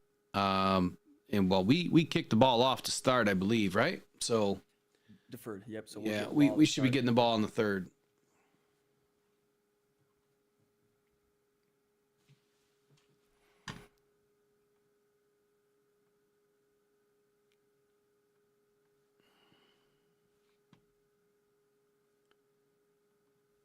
Mr. Thomas said, I thought you said you had a coconut system. No, I don't know what that is. Yes. What's a coconut system? Whatever it is, let's just win this game. First points scored in the first half since week 12 for Chicago. I guess that's why Caleb's been hanging his head so much. Like, you know, I like to feel like you're pretty good at football if you're out there playing and go multiple games. It's like I remember one year when Patricia was the coach of the Lions and they played at Carolina and didn't score. And after the game, Stafford was like, yeah, it's tough to be part of a game where you don't score. And then he's like, we really didn't even threaten it. And I'm like, oh man, he's getting burned out. So here's your stats so far through the first half. Jared Goff, 8 of 11 for 181, 1 TD, no interception, no sacks. Caleb Williams, 11 of 18 for 128, 1 TD, no interceptions, no sacks. Jahmyr Gibbs, 11 carries for 63 yards. He's averaging right around 5.8 yards per carry, 1 TD. Jameson Williams, 3 catches, 104 yards, 1 TD. Amon-Ra St. Brown, 2 of 32. Jahmyr Gibbs, 1 of 23. Sam Laporta, 2 of 22. J-Mo's got the lone passing touchdown. J-Mo's got 2 receptions now. Who? Right? J-Mo? J-Mo. He's got 3. 3. Okay, I missed one early in the game. Yeah, Mr. Thomas is right. Now we need a touchdown. Let's leave no doubt. Yeah, this would be great. Let's go get some points here. Plenty of time left in the quarter, so just run your plays, get the ball downfield. Oh, we've got the triple reverse flea flicker, something or other. I don't even know what to call these plays anymore. I don't know why we're running that stuff. Like, we don't need fancy right now. But anyway, it went to Jahmyr Gibbs. He picks up about 6 on the play. So my call on Gibbs for the game, I thought he was going to be north of 80 in a TD and north of 45 yards to the air and a possible TD there too. But I only gave him 1 TD on the day. He's already got that. See if he gets another here. All right, we got Sam Laporta in the H-back position. It's going to be a handoff to Gibbs. Gibbs is going to fire off the left side. Outside zone, takes it, makes a man miss. He gains about 8 yards on the play. Here we go. I think he chose a great jersey to wear today. Oh, I had to support the away, but even more importantly, I had to support Gibbs today. You've got. Oh, it seems like the whole starting lineup worth the jerseys. There we go.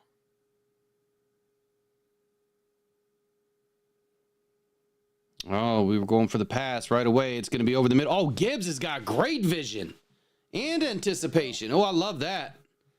So they hit Gibbs right over the middle, man, and he just takes a step sideways, and he starts going towards the sideline and just runs away from everybody. And again, like I said on Friday, Gibbs, just do the smart thing and get out of bounds. And that's what he did. He just runs away. Don't worry about the extra couple of yards. Just get out of bounds. Just get out. Yep. Good play. Jamar Jefferson, 28. Yeah, he looks like Gibbs.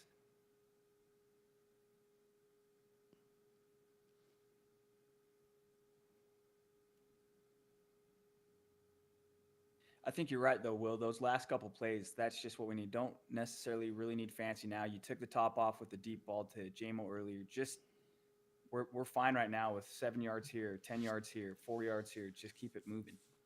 Man, they are really utilizing Gibbs on just about every play. But here's what I love.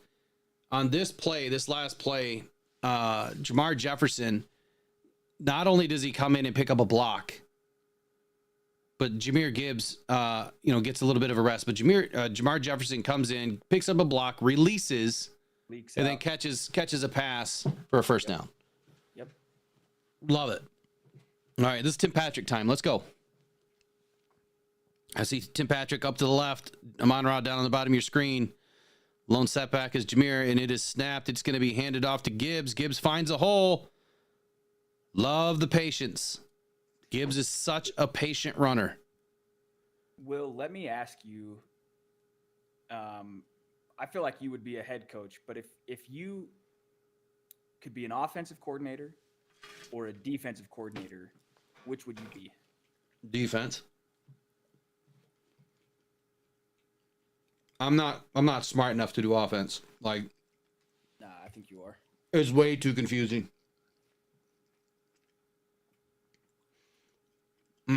Gibbs almost had that. Are you on third down now? Yeah, just now third down.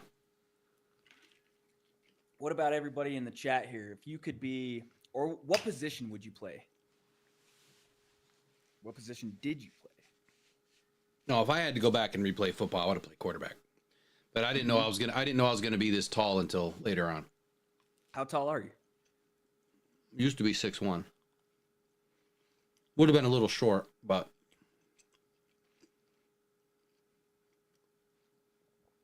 well, that's the kind of play calling I don't understand. So, Okay, here we go. I mean, I know offense, I know defense, but I think that my vision for defense is more keyed in. I just know what I would do on offense in some of these situations, but all of the protections and everything like that, like, dude, it's a lot. Yeah, that's a fair point. Jeff Williams says head coach. Lions going for it on fourth down, or are they going to try to do a hard count?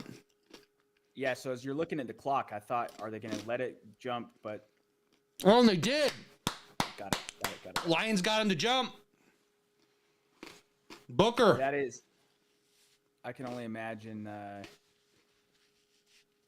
It's just so. Oh, they're going to meet. And Cleat is going to try to screw somebody. Watch. Jeff Williams says, "I'm so skinny, I'd be a better kicking tee than a player." Neutral zone infraction on Chicago. There we go. Yeah. Yep. Now, first down, 2 minutes. Now let's score and leave little to no time and get the ball back to start the third. I love how Sewell just reaches out and makes sure that he touches somebody. Because if he doesn't, and they get back, it couldn't be called.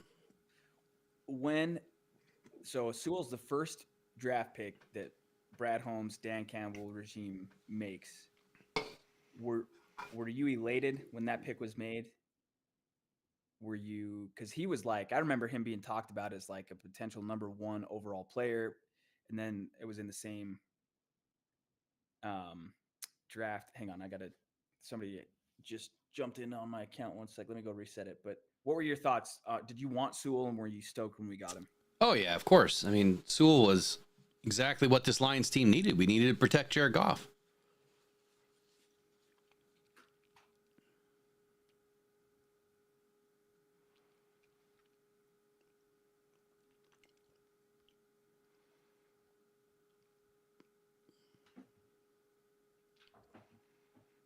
Fair State Bulldogs won a championship, huh? That's pretty cool.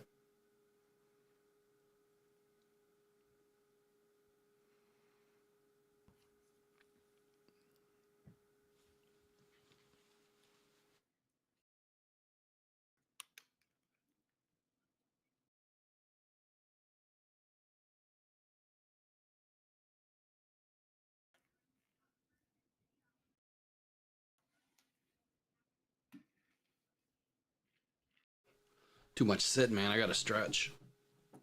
Getting rigor mortis. Yeah, just too much sitting. I'm about to get a desk with a track underneath it or something because I need to start walking.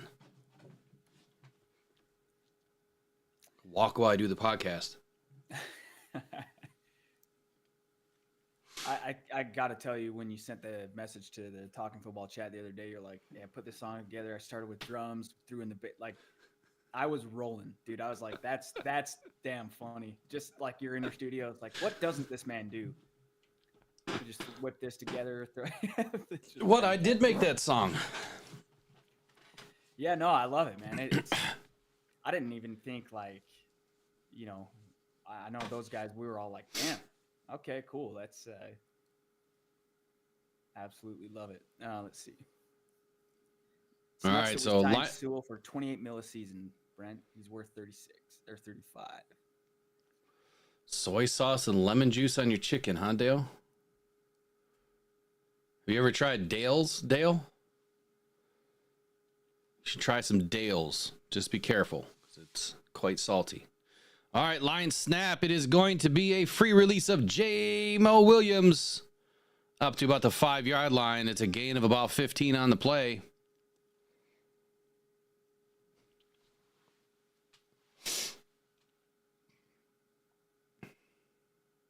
First and goal for the Lions.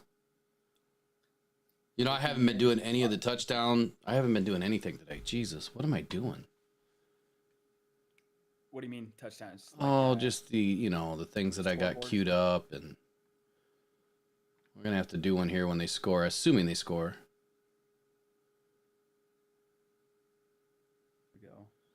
Here we go. We got snap. We got a handoff to Gibbs, and that went nowhere. Hey now. That's a little after the whistle, buddy. A little too much. All right, Sewell, you've got to go and plant Owens on his ass now.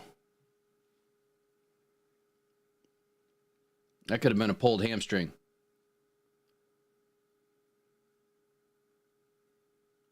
I got to step up and jump back into my account.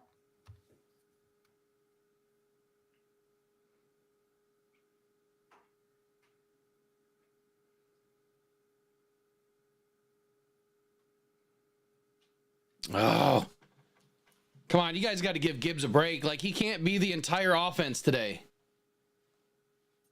You cannot give Gibbs this many touches. Like, come on, people. What are you doing? Ben Johnson is going to wear him out. Did you stop and think for 1 minute that you're playing San Francisco next week?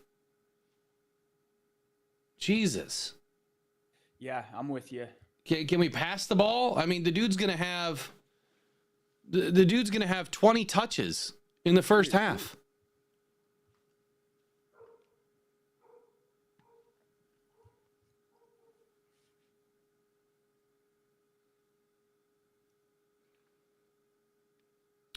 I mean, why don't we have Craig Reynolds in there or Vaki or anybody else? Jamar Jefferson, give him some snaps. Now the Lions go 5 wide on 3rd and goal. All right. Come on, Goff. Get rid of that ball. All right. Threw it to Amon Ra. Amon Ra's squirting, and it's a touchdown, Detroit Lions.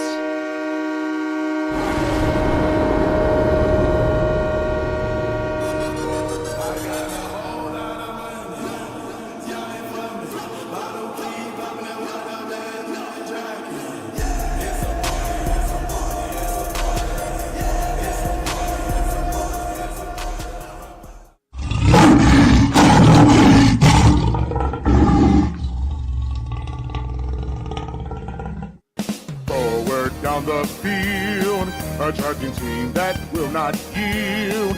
And win the blue and silver wave. Stand and cheer the brave. Rah, rah, rah. Go hard, win the game. With honor you will keep your fame. Down the field and gain a Lions victory. Go Lions!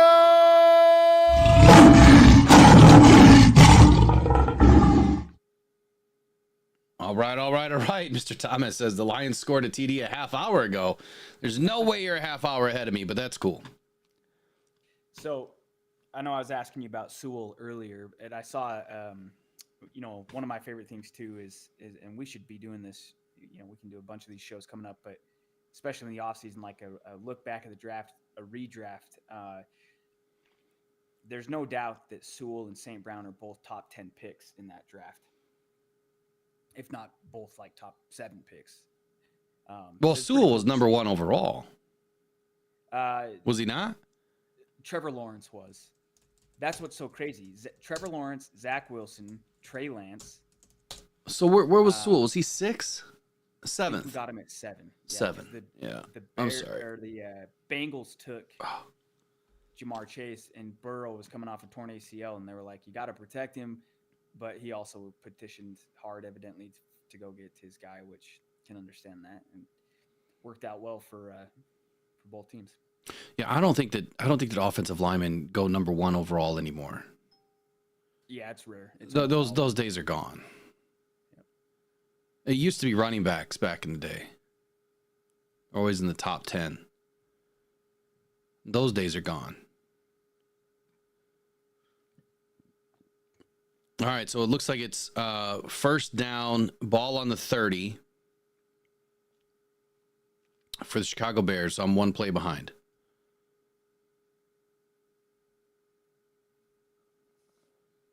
And now I'm 2 plays behind. Looks like Caleb Williams' first pass was incomplete, short left to Keenan Allen.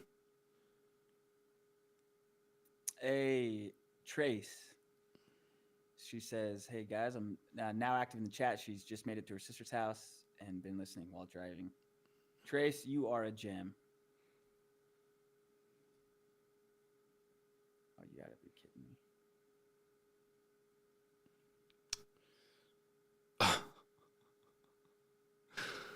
me. And Caleb just threw it to the back of the Lions' helmets, or the back of the Bears' helmets, and then he looks like he's going to complete a long pass. I hope at halftime this gets smoothed out because, like the TV upstairs is on the same thing that I'm on, and the TV's ahead of me. Mm-hmm. I don't get it. But you just saw Caleb's completed pass. Well, yeah, I'm looking at the game cast. Gotcha. I can see what's going on. Right now I'm on 2nd and 10. And I see it, the long pass completed over the middle. Damn near put him in field goal range. Hey.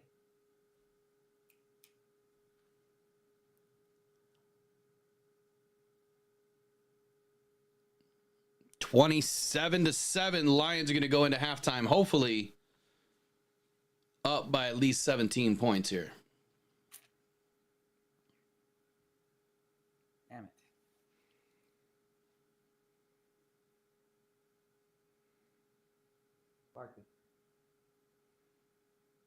Why did they just come out and put a jacket on Caleb Williams for 2 seconds?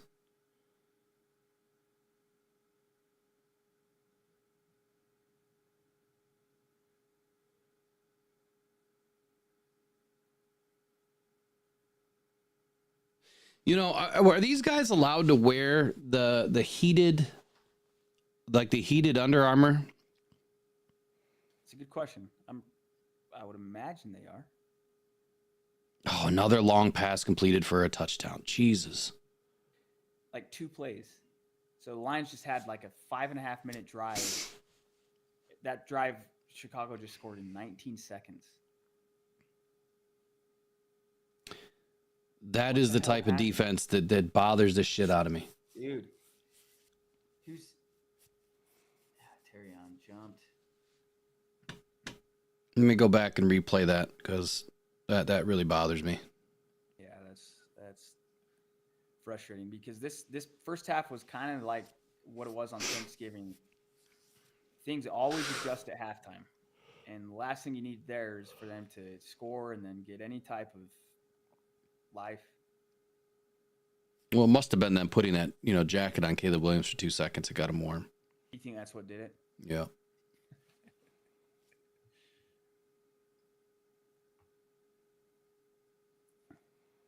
All right, so I'm reviewing here this previous play by Caleb Williams, or by the Bears.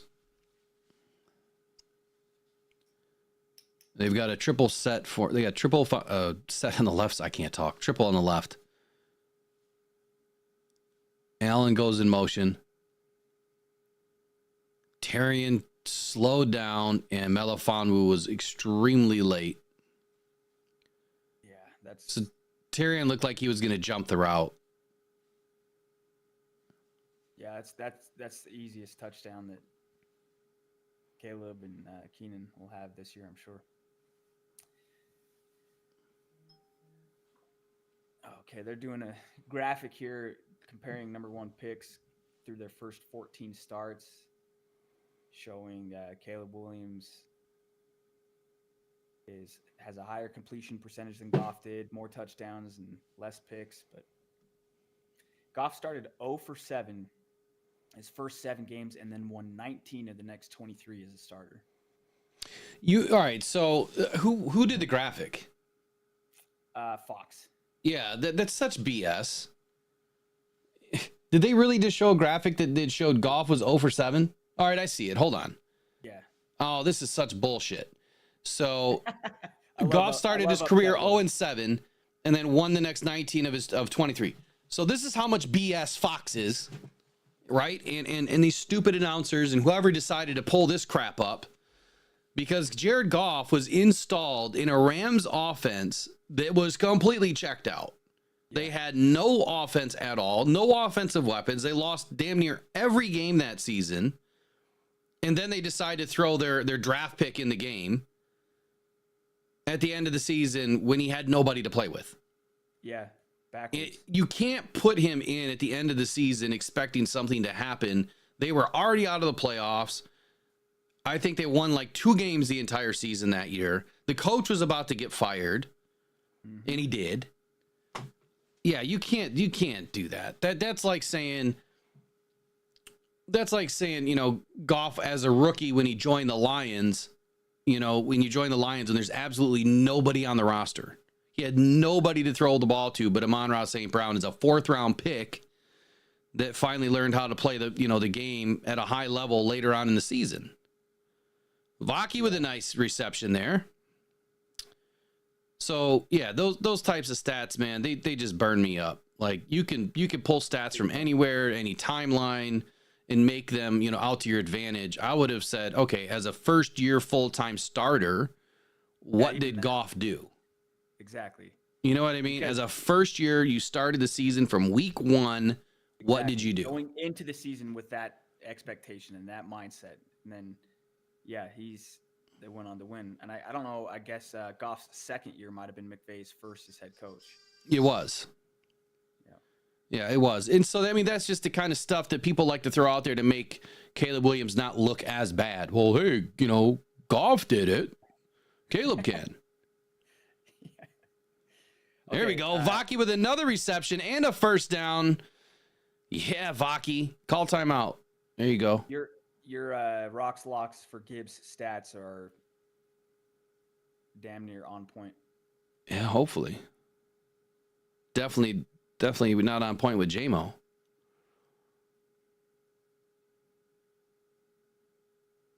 Can we get 3 before the half? Actually, what did I put down for JMO on Friday? Didn't I say that he might? I was questioning whether he was going to lead the offense, and then I decided to drop him. I did. Or did I say Amon was going to lead the offense? See, I was questioning him and I think it was JMO. It was JMO and Amon Ra that I was struggling with number 1 for the most yards, but yeah, it only takes a couple of passes to JMO, man. Come on, get that ball deeper. Come on, guys. All right, so Lions got 7 seconds here. It'll be 2nd and 10. You got to get that ball way downfield. Let's go. Need to see JMO gone. Okay, this is going to be... They got time for 2 plays, and that's if they don't catch the ball, after 3 seconds in the middle of the field. So we're looking for outs, and we're looking for streaks. Goff is in a position to chuck it into the end zone, but he's got to get rid of that ball and let somebody fly underneath it if we want a second attempt.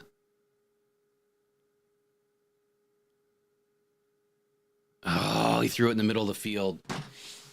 Come on. So you're at the... So they just did this to get a field goal. Yeah, 60-yard attempt. Oh, my God. 60 yards in the cold? Come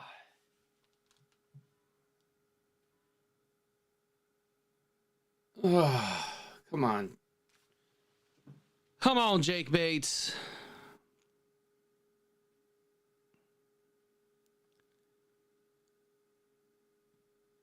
One of the coolest things that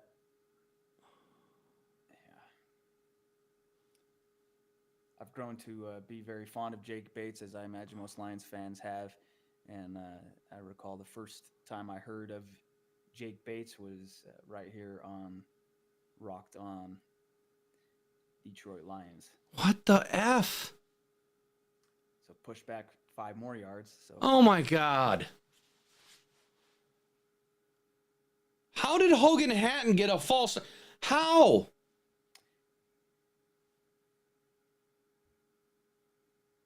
How can the holder, or I'm sorry, the snapper get? That is such BS.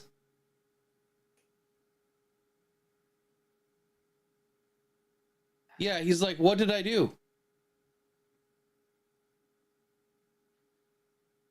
Hogan Hatton just said, that's crazy. It is crazy. that's tough, man. I would just put Goff in and just chuck it downfield. Yeah, good luck from 65 in the cold.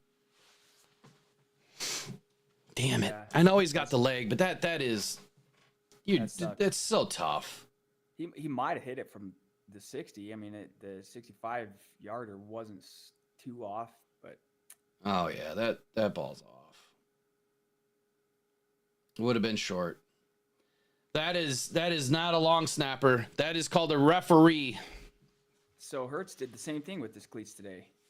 So he's just saying, all right, find me another whatever it was, 6,000-7,000 for cleats. Yeah, so this is what I don't understand. So you can wear cleats that are all dialed up to support your cause, and they can be any color they want.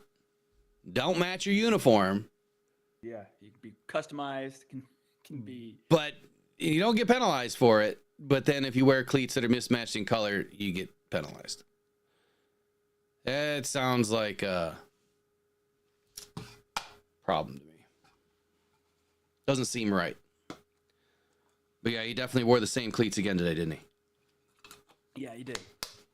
All right, let's see here, guys, what we are looking at. All right, let's do the box score real quick. Yeah. All right, so Lions, Jared Goff, 16 of 21, 254 yards, 2 TDs. No interceptions, no sacks. On the other side, exactly 21 attempts for Caleb Williams, but he only completed 13 passes, 3 less than Jared Goff. Ended up with 198 yards in the first half, 2 TDs, no interceptions, no sacks. So the second half is where the Bears tend to get better, and the Lions are going to end up having to get better defensively. They're going to have to start getting some pressure and start to send some guys after Caleb Williams. He is not trying to run the ball. Jahmyr Gibbs, 17 carries, 79 yards, 1 TD. And Jamo Williams, 4 receptions, 118, 1 TD on 5 targets. Amon-Ra St. Brown, 4 for 44 on 4 targets. Jahmyr Gibbs, 3 for 3 for 40 yards. Sam Laporta, 2 of 5 for 22 yards. Sione Vaki, 2 of 2 for 20. Jamar Jefferson, 1 of 1 for 10. Amon-Ra St. Brown, Jameson Williams both hauled in a reception TD. And 2 TDs, 1 to Cole Kmet, 1 to Keenan Allen on the other side of the ball there. Brian Branch, leading tackler with 6. Amik Robertson, second leading tackler with 4. No TFLs, no sacks, no interceptions. Not real sure on passes defense right now. I haven't seen a whole lot from the Lions anyway. As far as passes defensed. Jake Bates, 2 of 3 on field goals. I can't believe they left him out there to try to hit a 65-yarder. I would have just chucked it. I would have chucked it downfield. I wouldn't have attempted that. You know? Yeah. Yeah, it's like their mind was made up after we scored, kicked it to Chicago with 58 seconds. They get a touchdown. We're getting the ball back with 39 seconds. And it was like the mindset was just, let's just go get 3. Let's go get 3. Let's go get 3. And then just dead set on throwing it. God, that ball from Goff to Jamo was just a rainbow. Just perfect. Perfect placement. So I'm trying to look back at this BS call on the snapper. Anytime the referees have to huddle, they're lying.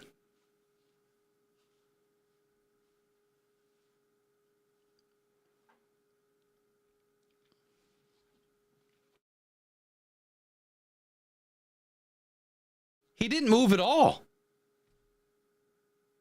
Hogan Haddon didn't move at all. He didn't do anything. They're trying to say that he was rocking the ball. Well, bull crap. Yeah, that's a call you don't see Ever. I've never seen that called. Motown Mitch, what up, Doe? Lions rule, Bears rule. Besides terrible officiating and Aaron Glenn just doing his best to give it away. Lions look good. I don't want to see a linebacker on DJ Moore ever again. And Mr. Thomas says that is bullshit. Yeah, it is, man. He didn't move the ball. So let's do some scores from around the league. It looks like the New York Jets and the Rams, they're already into the third quarter. It is 9-6 Jets over the Rams. Looks like the Rams scored a touchdown. Might have missed their extra point. Philly and Washington, they're at the half. Washington's only down by a touchdown. So Washington is slowly starting to figure it out. And I would say that they still have a good chance of winning that ball game. Atlanta, Michael Penix is up 17-7 over the New York Giants. Let's take a look at the box score over there. Michael Penix is 9 of 16 for 110 and 1 TD. He is throwing, no TDs. He's thrown 1 interception, no sacks. Bijan Robinson has ran 12 times for 49 yards. Not a bad day. Not a bad day. Drew Lock is 11 of 20 for 85 with 1 TD and 2 interceptions. And they're just trading some interceptions over there. Who else we got playing right now?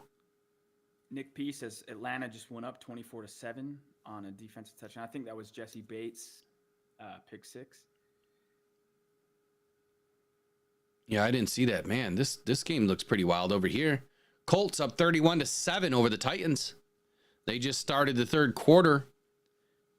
And Anthony Richardson is 5 of 8 for 90 yards, but he has 56 yards and a TD on the ground. And Jonathan Taylor has almost 200 yards of rushing in the first half with 2 TDs. Wow. Go back to the drawing board, Tennessee. They're not very good, I get it. But, it's funny when you mention the Rams and the Jets. I follow a lot of Rams fans and have a lot of Rams fans, mutuals that I interact with on Twitter. And I got to say, man, and I get it because the way the last couple of games have gone. But it's funny how it's gone from like, I want the Lions to do well. They've been bad for so long. And then the Lions finally get good. And then it's like, man, screw those guys.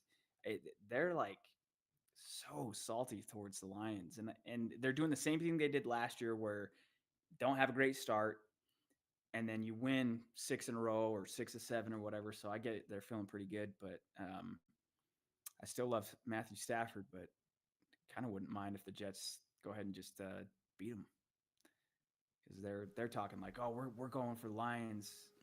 Yeah, we're gonna knock them out of the playoffs this year. It's like, just settle down. So, box score over in LA, or over in New York, Matthew Stafford is 7-11 for 58 yards and 1 interception. Aaron Rodgers is 20 of 28 for 203 and a TD. What is going on with Stafford? Yeah, that's like the Lions Packers scores back in the day, where I remember having this conversation with Treese a bunch. I always was like, I feel like Stafford's a lot closer to Rodgers than not. And then I remember I'd always go look at the box scores at the end of the season, and I'm like, Stafford had 24 touchdowns, Rodgers had 41, and Stafford had like 10 picks, and Rodgers had like 4. And I'm like, man, that's just crazy. And then obviously, they changed teams here, but yeah, what they're doing today, that's more like back in the days of the Lions having Stafford, and when Caldwell was the coach, and they're playing at Lambeau and running for 60 yards the whole game and throwing 60 times, and Rodgers just outplaying him. Yeah, so I'm going to take a quick break. I'm going to do the quick promo real quick, and then I'll be right back here in about, 60 seconds, 2 minutes, something like that. I'll be right back.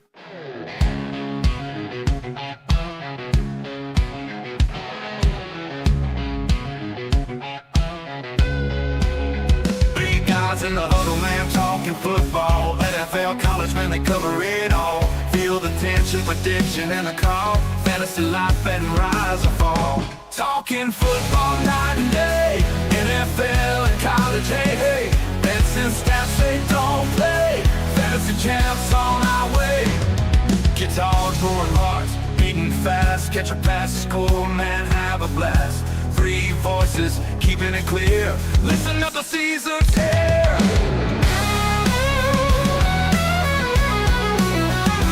Guitars, roaring hearts, beating fast. Catch a pass, score, man, have a blast. 3 voices, keeping it clear. Listen up, the season's here. Talking football night and day. NFL and college, hey, hey. Bets and stats, they don't play. Fantasy champs on our way. Guitars, roaring hearts, beating fast. Catch a pass, score, man, have a blast. 3 voices, keeping it clear.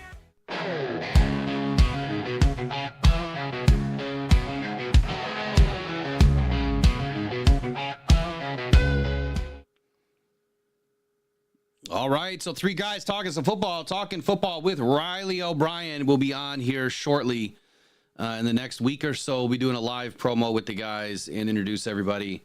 They've been doing a podcast for, 5 years now, Riley? You guys have been doing this? 6. 6 years, 6 seasons. So these guys talk everything, NFL, college, parlays, betting, you name it, fantasy. They do it all. And what a great opportunity to finally work with some more people that know football, because they definitely know football. And they're going to bring a high-level operation. It's going to take a little bit to get everything going and get all the kinks worked out, taking it from an audio to a video version.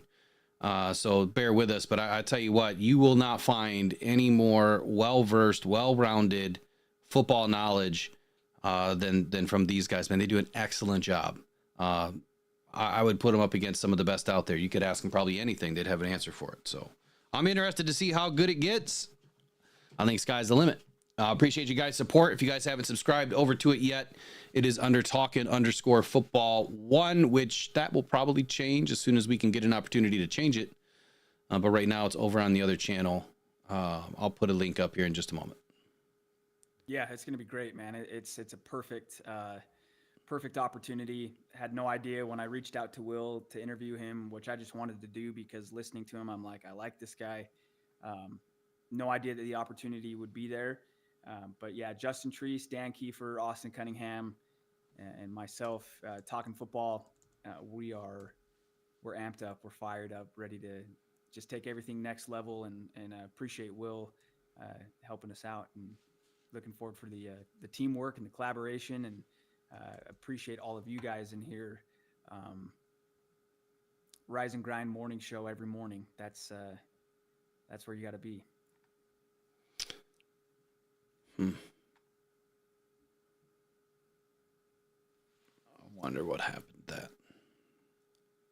Got the good friend Jack Rumsey back in the chat today, so I know he's got to be amped, like I was alluding to earlier with Gibbs and JMO having huge days because fantasy playoffs on the line. I'm sure everyone in the chats, in who in here is in their playoffs right now. I think championships are all next week, so I think a lot of them have started. So some of the bigger leagues, they're in it. And our Rock Down podcast is in it. So today's the championship, I believe, this weekend.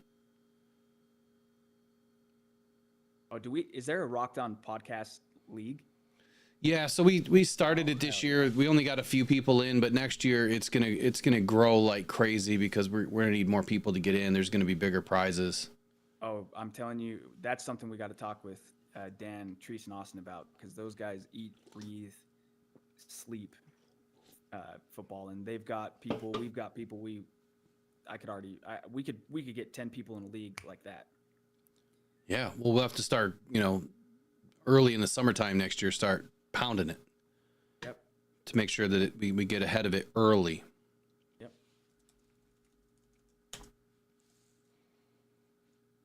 So we are back.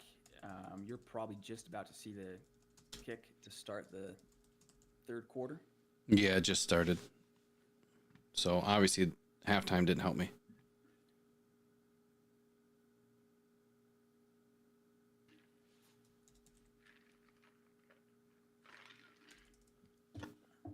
All right, let's go. Let's get a good drive here. Would love to see this ball go to number 9. Oh, Vaki has the return off the kick. It barely gets back to the 20, and he has stood up. See, I've been waiting for Vaki. I remember the talk earlier. What game was it when they threw in Amon-Ra for a punt return? And Dan Campbell's like, it's because you can trust him, and I understand it. I think maybe the Colts game, but I thought I've seen Vaki run the football so many times. Like, he's not the fastest guy, but returners. No, but he's running away from people, man. Like, I'm telling you, if you go back and watch my Vaki, have you seen my Vaki video from this last draft? I have. Yep.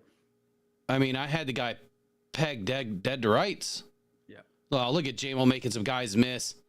He just took a 10-yard gain into about a 21-yard gain.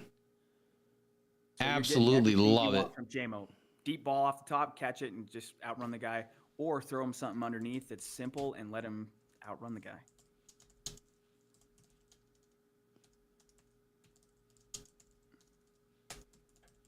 Yeah, I remember Jack Rumsey too being huge on Sione Vaki going to the Lions just because we'd seen him play here at Utah.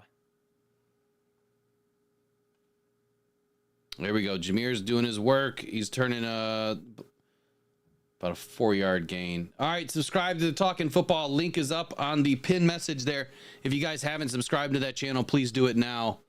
Let's get it up and rolling. We want to get as many subs as we can. We're going to be doing some giveaways on that channel right away to kind of get that stream bumping. But what is it, Thursdays or Wednesdays that they do the recording? Wednesdays typically, which I know this week with the holiday, I think we're going to push it back. Will mentioned it earlier, but we are going to have Tree, Stan, and Austin jump on with Will and kind of do a more formal introduction and let him just talk ball, talk the league, talk playoffs, college playoffs, NFL. Yeah, but generally though, recording on Wednesdays. Yeah, so I'd say for the first couple of weeks, as long as everything goes well with everybody, we'll do some lives. But then I would plan on doing at least one live a week, at least an hour long, probably 90 minutes, and then we'll be busting out content from there. So the cool thing about this is each week you're going to get a different guy's perspective on whatever's going on in the NFL. The way that I understand it, every week it's going to be like round robin. So, it could be Austin one week and Dan the next, and then Treese the week after that. You know, Riley will mix in, you know, from there. Not real sure what. Oh, damn it. There goes Craig Reynolds getting a 15-yarder. You know, but why didn't they call the 15-yarder on Chicago when he was punching Craig Reynolds on the ground? It's always the guy doing the shit afterwards. Yep. Always the never the instigator, right? Come on. Good thing is,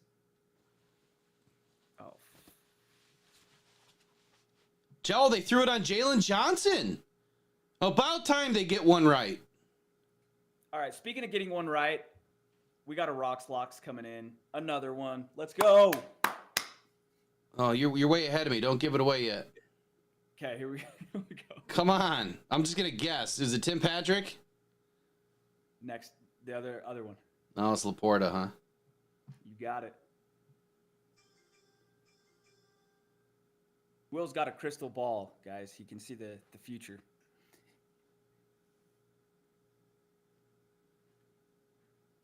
Come on, baby. Let's go. Now I get to watch it. Oh, Jesus, golf.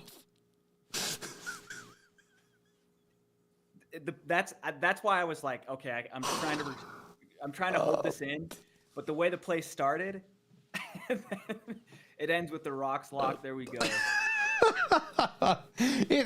That had to be done on purpose. There we go, dude. Okay, Oh, cool. yes, they're faking it. That is a fake. That is a fake of Goff acting like he fumbled it and Gibbs going down to recover it. Are you serious? That is a fake. Yeah. I think you're right based on. I just watched it again. Okay, I can't wait to see the replay of that because I thought like, oh, this. If that was literally by design. That was by design. That's brilliant. That is by design. How did you see that in real time? How the hell did you see that in real time? Because I mean, when I seen Goff stumbling, I'm like, that doesn't look right. And then I started laughing because Gibbs dove on the ground, acted like he was recovering the fumble, but Goff had it up tight. And Goff was pointing his arm at the ball like, oh my God, I lost it. Yeah, that's hilarious. Insane. I have never seen somebody fake that they've fumbled. You see a fake handoff. You see a fake, they hand it off and act like he's throwing the ball, but he's already handed it off. But I've never seen somebody act like, because that play started off like, oh, this isn't good, and then ended with a perfect touchdown. Mr. Thomas, this is way better than the Woodward Sports Show. Yeah, I said it. That's the tip of the hat to Will Rock. Well, I'll be honest with you there, man. Like, I got a lot of work to do. They got a lot of money over there. Yeah, if I had their budget, we could be doing a lot of things, but we'll get there in due time.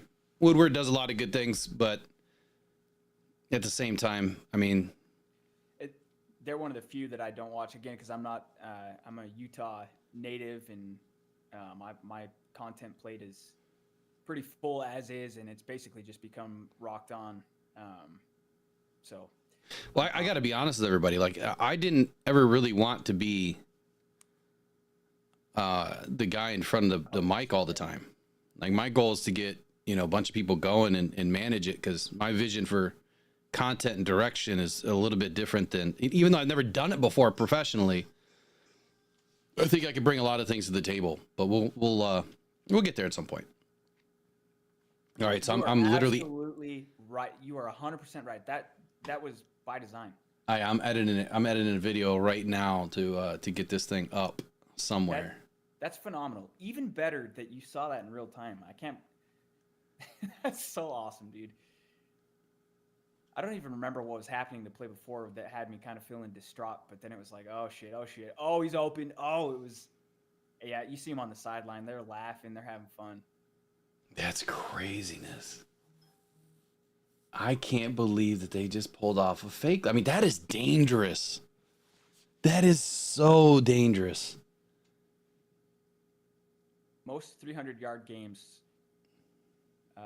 first 9 career seasons. Is that what oh, yeah. Did they just throw that up?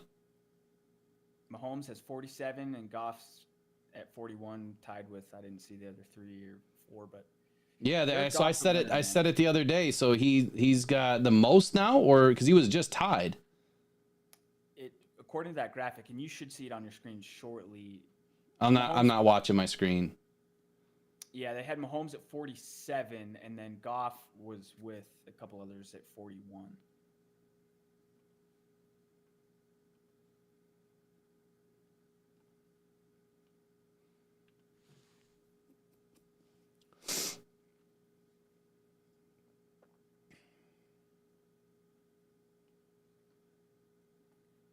I had no idea when the Lions and Rams made that trade that the Lions were getting a player this good. And see, that's why I love stats. Because I didn't think that we were going to have that much of a let off. There we go. That defense is starting to get a little angry. I didn't think that we were going to have that much of a let off between Stafford and in Goff, just based on the stats.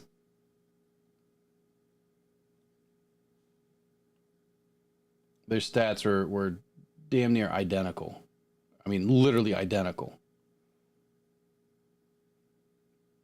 Yeah, and then they continued to be, even through like 2 years of the trade, they were like spot on. And Goff's, in fact, were even a little bit better. But, Stafford obviously went there and threw 41 touchdowns his first year there, and they went and win the Super Bowl. And I don't know, man. We'll see. Maybe they end up with the Rams again in the playoffs. Man, they keep getting these cheap first downs. Lions do so well on a couple of downs, and then they just let up the big one.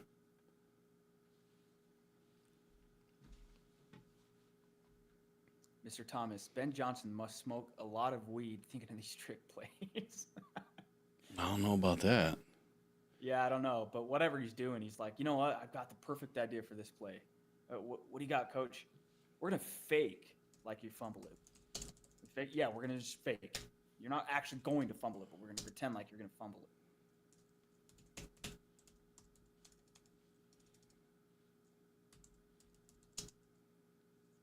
Yep, I'm with you there. Card Carnage. Allen can have MVP, which he probably will get, and then if Goff can get the Lombardi, absolutely.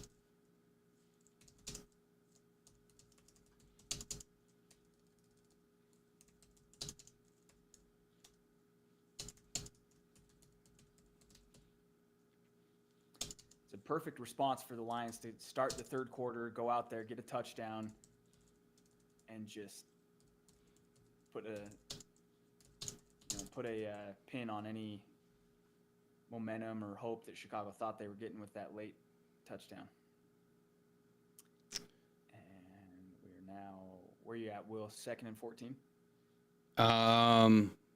Waiting for Twitter to upload my videos where I'm at. I'm on replay, so I think I just saw a flag hit the field on one of the passes. Must be going through commercial. They're going through like highlights right now. Yeah, so we're third and 14.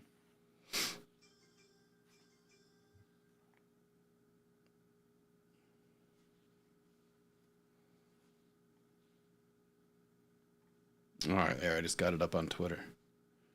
Yep, I'm on 2nd and 14. Jeez, oh Pete's, man, they had him. They had him dead to rights. Caleb took a shot. He took a shot though. Dropping. Oh shit, that was.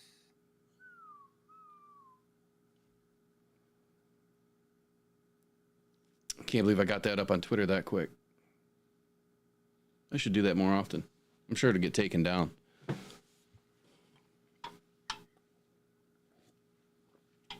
That is straight up Fox NFL coverage.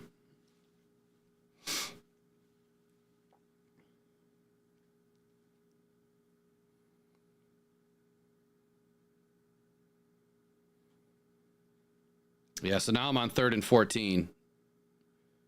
Play clock is at 0, and they get it off. Caleb escapes through the pocket.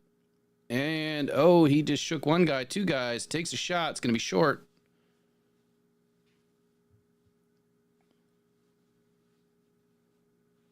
You must be pretty far ahead.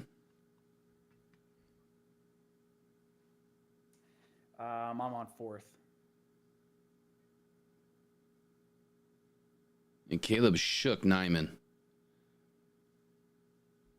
Sometimes it's better just to run through somebody and miss than to get shook. You know what I mean?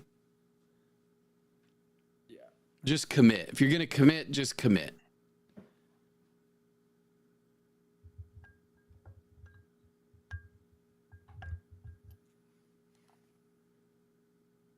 Oh, another long pass.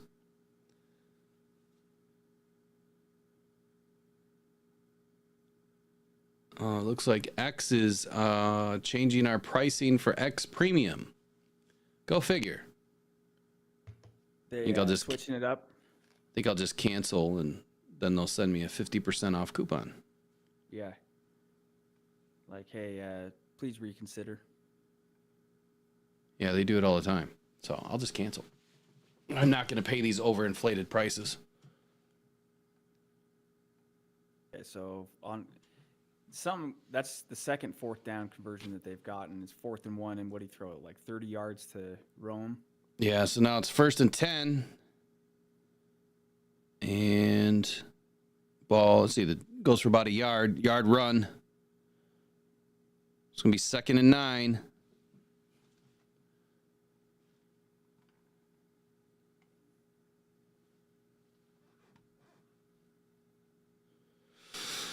Robertson playing well, man. I don't know. He just gave up a huge pass. I mean, I would say overall our DBs aren't playing terribly. They're just getting, the Bears are just getting these like long plays, you know, these long passes. That was a nice tackle by Robertson. I see what you're saying now. You're way ahead of me. That was a beautiful play. But as far as, you know, the Bears just kind of being able to do whatever they want, if you look at the stats, you're thinking that they're just passing all over us, and it's not really the case. Yeah, it's long passes. Yep. It's come on a few plays. But explosive plays, not good, because you go up against somebody like that in the playoffs. They get those explosives. They're going to be able to capitalize on the next play too. You know what I mean? Yep. Absolutely. Yeah, I don't even see the Lions using a pass rush. So right now they're in like a 3. Well, they've got one guy in the wide 9 out on the bottom right. Looks like Pascal. I mean, they've got pressure. I mean, they just can't get to Caleb. They got pressure on. They're making him, you know, get out of the pocket. They just can't get to him. Are you on 3rd down? No, 4th and 6 now, I think. Okay. Yeah, he's. And I'm seeing a lot of inside holding on these offensive linemen too. Yeah, 4th and 6. Looks like Caleb's coming off the field pissed. Yeah. Go figure.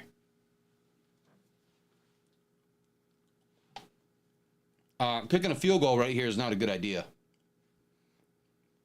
They're still going to be down by 3 scores. Yeah. What is it? 34-17. Yep. They're going to be down by 3 scores. There's no way you can come back.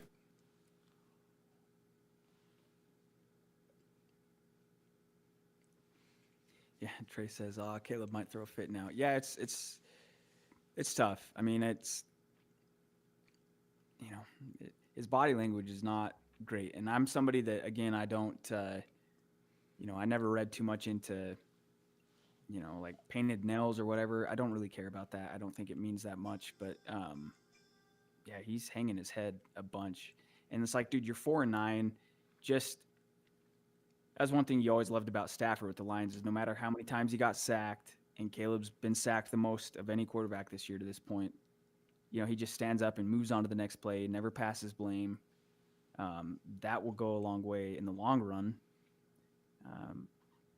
Because, yeah, he's just pouting and hanging his head every – you're not going to the playoffs, dude. Like, just – I know it's hard as you're competing, but you can't be looking broken all the time. Right. Mr. Body Thomas. language rubs off on your team. Yeah, for sure. The quarterback, like, those guys are in there battling. Nobody needs to say, like, you know, if the tackle or if the guard gets blown up or whatever it is, then it's, you know, you don't have to say it. Everybody knows. Just move on to the next play. Keep your head held high. So big shout out to Brent. Scored $1,000 today in a bet with plus 600 on 6 TDs for J-Mo, Laporta, and St. Brown. That's big, dude. Plus 600. So is that what, $100 pays 600 to 1? Is that how that works? So would you put like $1.50 on it?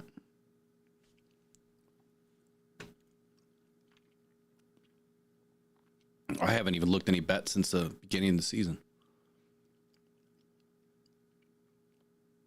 I take my free money, and then when it runs out, it runs out. Let's go get a long drive here. I think if you get points here, I'm still on commercial, so.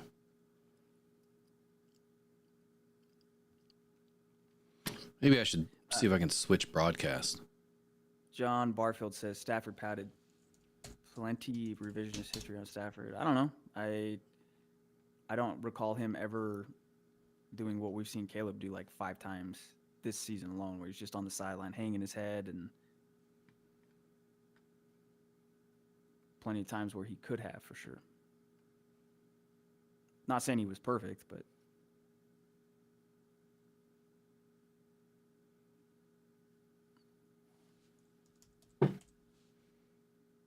yeah, and John's absolutely right on that. Nobody used to winning likes coming into a losing situation. It's tough, but like I said, it's I think Caleb's got to just say it is what it is. Like, I don't think any of their fans are expecting him to win. He wants to win, but right now he's got to have a positive influence on his teammates. He's got to get his teammates wanting to run through a wall for him. They want to win with him. They want to win for him. Okay, so now I'm on 2nd and 6 for the Lions. That's where I'm at. Okay. Hand off to Jahmyr Gibbs off the right side. He's going to get a first down. We're like right on the same speed right now. All right, so let me get rid of my other one. I'll go with this one. Yeah, Peyton Manning was cursing his guys out. They called it being fiery, for sure. But I don't think anybody's saying what Caleb Williams is doing right now. Again, you got to understand, I like Caleb Williams. Well, I think fiery. Yeah, I think there's a big difference here between what a Peyton Manning has done, or an Aaron Rodgers has done, or Tom Brady, or anybody. I mean, any quarterback that has got some wins. I think it's a bit different when you have the respect of your team, exactly, and you've played at a high level. I doubt these guys come in as a rookie and act the way that Caleb acts. We could be wrong. We could go back and watch their rookie season, but I don't think that any of those quarterbacks mentioned came in their rookie year and just started acting like a baby. Right now, that's what I'm saying with Caleb. Right now, as much as you want to win, the goal is not to win. The goal is to like show that you're a damn good teammate and you'll do anything for your guys. Oh, Goff, you can't take that. Come on. John says, I call what Caleb is doing now the new bear down. That's good. He says he wants him to suffer. For sure. And I'm a Utah Ute fan, and Caleb Williams, being at USC, Utah played him and beat him a few times, and every time he was pouting. And so the refs just missed a minor face mask on Goff. Is that what I just saw? It looked like he got that right hand up over his shoulder pad, and he hooked the inside of his face mask, and that's what brought Goff down. No flag. Here we go, 3rd and 17. Come on, Goff, get rid of it. Get rid of it. Oh. Got it out to Amon-Ra. Amon-Ra finds a hole. Amon-Ra's going to find a first down. Boom. Dude, we're pretty much synced up now on the play. Wow. I'm like 5 seconds ahead of you all. No respect. Yeah, that was a great play. Yeah. I love the drops, man. This guy says he's only been doing this for a year, and he's got all the graphics. He's got all the drops. Dude, so what's funny is I've never did graphics before in my life. Ever. Until last year when I started doing this. That's insane. I've never did anything technical. I just took the time to learn. That's why my content is a little bit slower right now, because I spent, that was dangerous. He wanted to get that ball to J-Mo. That was. But damn, J-Mo just finds a way, man. He's having a great game. So yeah, never before in my life. That's why my content's a little bit slower, because while some people are out pushing out a bunch of senseless, half-ass content that doesn't have any weight to it, Right. I'm trying to learn something. I'm, studying something. I'm trying to get my, understand how to do this or that. So by the time I get to where I want to be next year, I don't have to do any of that anymore. Then it's just, now it's smooth sailing. Yep. Putting in the time. So I'm already way ahead of where I expected to be. And once we get a few more hands involved in this, then we'll be flying. Yeah, absolutely. So Craig Reynolds here. I'm glad to see that they're getting Craig some touches, because Jameer getting this many touches, man, it's just too much right now. That is, Mr. Thomas asks who number 13 is. That's Craig Reynolds. He's a dog. That's who he is. Yeah, he's a very good player. He's a dog. My favorite play of the season last year at Tampa, when he went and sprung that block for St. Brown to get the touchdown. There we go. There goes Craig again. What did I say? I said that Jameer was going to get 23 touches or 25 touches this game. Yeah, that's what I put on Friday. I thought he'd get somewhere between 23 and 25. Mm-hmm. He's already at 20. Yep, with about the same statistics. And on his next carry, he's going to break 100 yards. 440 yards of offense for the Lions with the fourth quarter still to play. All right, it's time for Tim Patrick. Where's Tim? He's not in on this play. All right, come on, Jameer. Let's go. Get your 100 yards. There it is. There it is. Got his 100. Oh, got stood back up. Oh, comes back. He's got 100, but I didn't like that. Yeah, this is great. We're basically synced right up now, so that's the last play of the third quarter. Gotta be. Yeah. Yeah, I signed in directly to Fox instead. Which is weird, because every time I sign directly into Fox, I'm usually way behind. This time, it's on point. So 34-17. What was the score at halftime? 27-17. Okay. Yep. So yeah, we get a touchdown that quarter, hold them without points. Or did they get a field goal? Yeah, they had a field goal in this half. Yeah, Mr. Thomas is saying take Gibbs out, and I kind of agree here. Let's get some of these other guys some carries. I think the game's still a little too close for comfort. You're down 3 scores, right? Even if you were to get two touchdowns and 2 points, you still need a field goal to win. It's a 3-score game. I'd say now that you've entered the fourth quarter, after they get this next touchdown, yeah, exactly. I would be surprised if Gibbs gets a bunch of action in the fourth quarter. Yep. I would be surprised. But, Gibbs has pretty much been the bell cow, for this first half. Our first 3 quarters.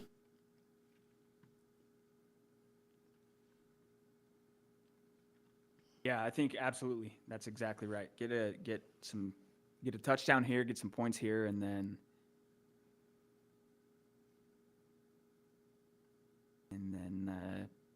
distribute the wealth. Yeah, Vaki time or Jefferson, John. Yeah, absolutely. I'd love to see Vaki get some carries, or Jefferson or Reynolds. I mean, you got bodies.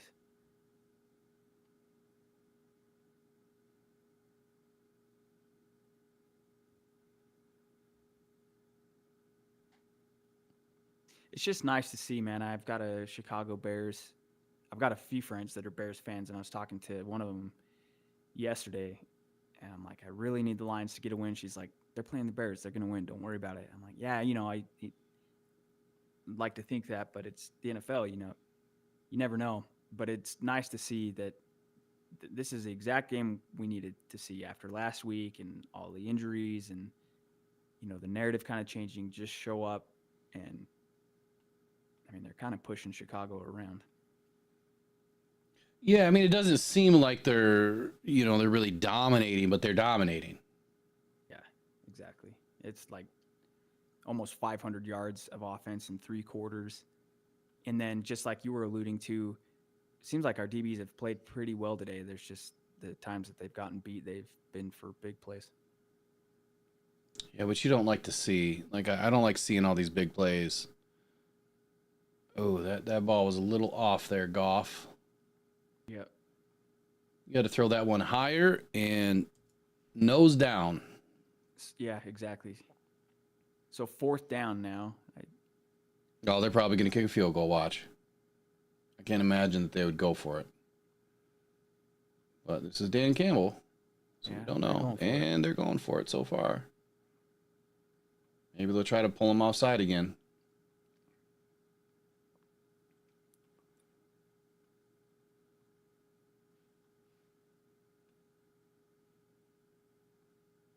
No, ball snapped. God damn it. Oh, that should have been a penalty there. Definitely should have been a penalty.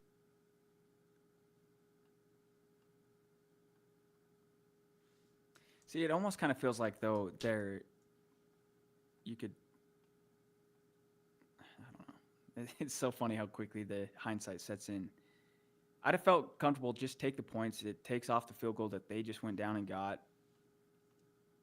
And then now if they go get a quick drive and get a touchdown, then so long for the idea of taking anybody out. It's just so hard to, like, hard to be a head coach. It's hard to be a head coach. It's hard to be, and it's hard in football to dominate somebody. I mean, statistically, we were dominating these guys, but the way the game is designed, it's so rare that you can even be in that mindset of, like the Jacksonville game earlier this year was probably one of the few, maybe the Tennessee game, where you're like, okay, the second string guys can play a bunch of snaps in the 4th quarter. But now if Chicago goes and scores, you've got a game. Too close for comfort. Ed O'Neill says he does not like that, and neither do I. Ed, I'm right there with you. And shout out again, thank you to everybody hanging out with us. Mr. Thomas, Dale Lynn, Card Carnage, John Barfield, Brent, Trace, Brandy's been in here. I love this community so much. It's just such awesome people that we all want one thing, and that's just for the Lions to win this game. And all right, so what's going on around the league? I know that I'm trying to get a post-game show set up too. I forgot all about that. Let's see. Philadelphia is up by 13 on Washington. They got 3 minutes left in the 3rd, so there's still plenty of time. Why can't Washington move the ball is the question. I would have loved to have watched some of that game today to see how the Eagles are playing. I might have to rewatch it later on tonight. Can't believe tomorrow is wow, tomorrow's the 23rd. The eve of Christmas Eve. Yep. Fastest year of my life, which I feel like I've said the last 5-6 years. It just keeps going fast. It does. The Rams are up on the Jets 16-9 with 8 minutes left in the game. Stafford's thrown for 75 yards. That is nuts. Absolutely nuts. All right, 1st and 10. Chicago is on the field, and Caleb takes a snap. Play action. See, somehow I got behind you, but what is going on? Connors had him dead to rights, and then there we go. Nobody is blocking Allen. Why is nobody on Allen? I don't get it. Connors had him dead to rights, missed him. Tarian. Nobody took Allen. Yeah, that was Branch. Yeah, he's been wide open. It's either Tarian needed to bite down or Branch needed to stay up over top. One of the two. But if you notice what they're doing defensively, they are shading. So you've got a safety working with Tarian all day. Right now, Tarian is solo. He's all by himself. Melifonwu comes over. Caleb's got too much time. Cole Kmet. Everybody jumps in makes a pile. Nice to see Pittman in on tackle.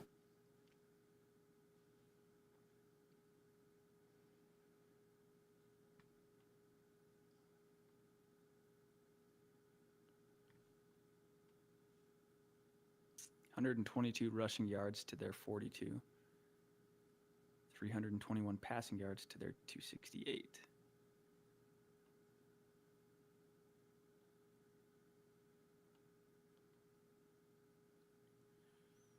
Oh. That would have been nice.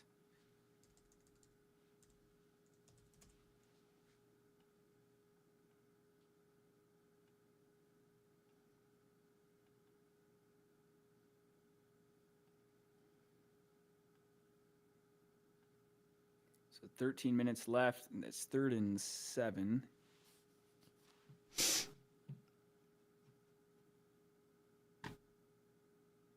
This would be interesting to see if they were to go for it. If we stop them here, and penalty, false start.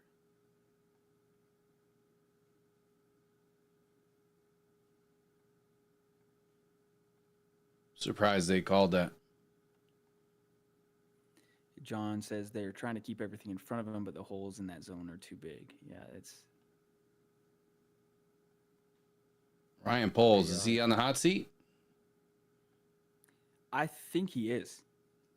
In fact, Bears fans that I know kind of think it's, they're saving face, just letting him finish out the year, and then they're going to mutually part because of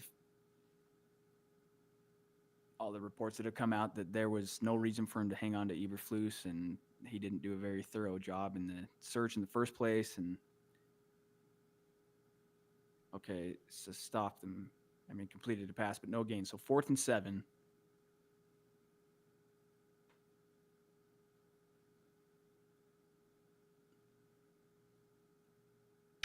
There's Ben. Afro Man.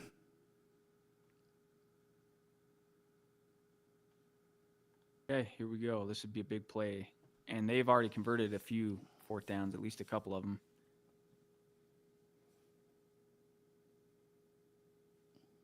Oh, sun in the house. Oh, Lord. Allen, See, that ball came out in like 1.5 seconds. Yeah, that was snap it, step, like 1, 2, 3, step. It's like Chicago has this, like if they're going for it on 4th, they get it. That's at least 3 today.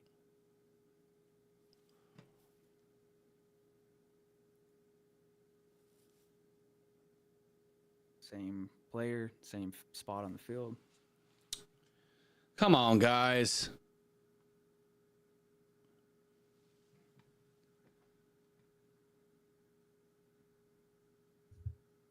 Where is the audio? Like, what happened here?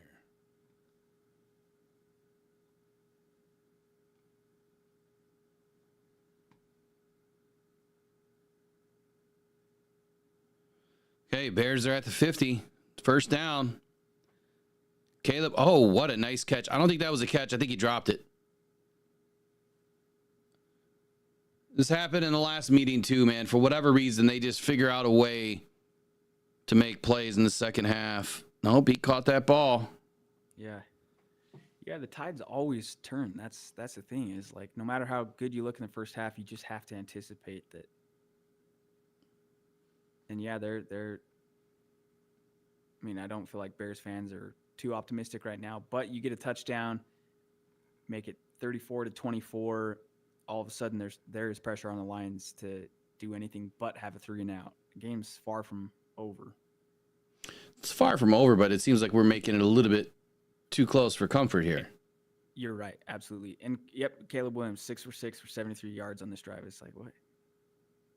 Yeah, I don't get it.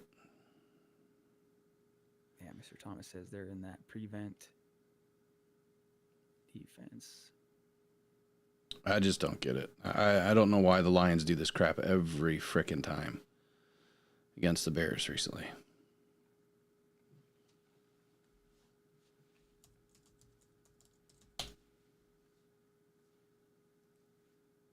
Get his ass. Come on. Yeah, they get so close and then nothing.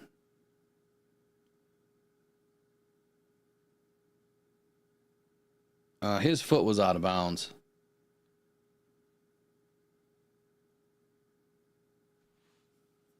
Who is he yelling at? Rome to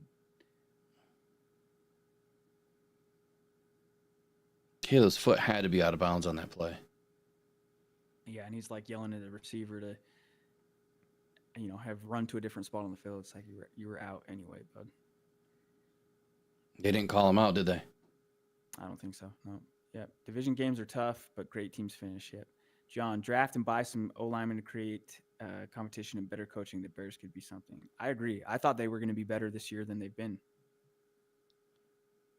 I had it Lions, Packers, Bears, Vikings, and couldn't have been more off on Minnesota. And I hope they lose today. Gosh.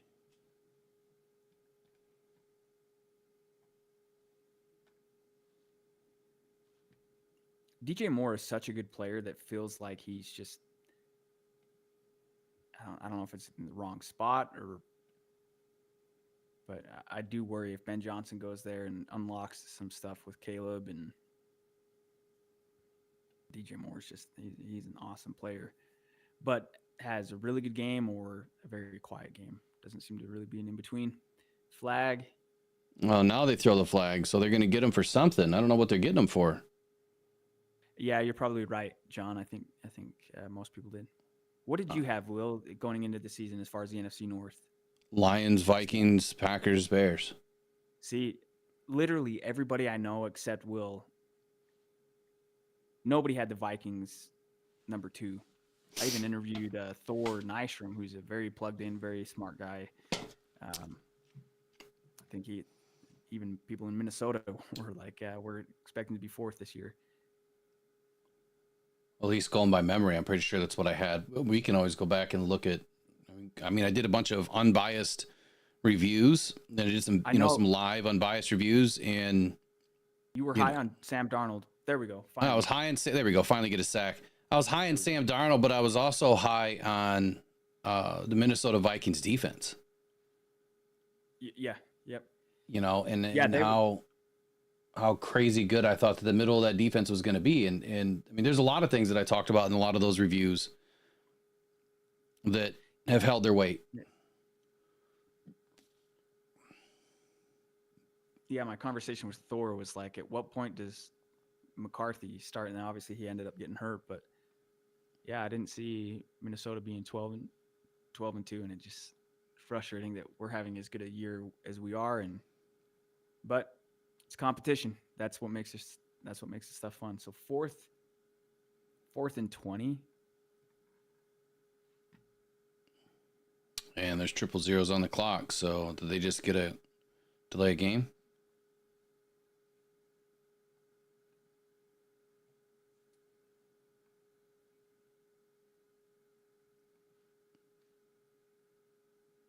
Smith has been a great ad, says Carnage. Yeah, he has been.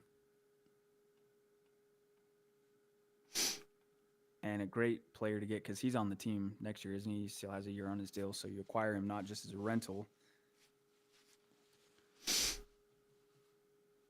Yeah, that's perfect for Detroit there to have stuff that.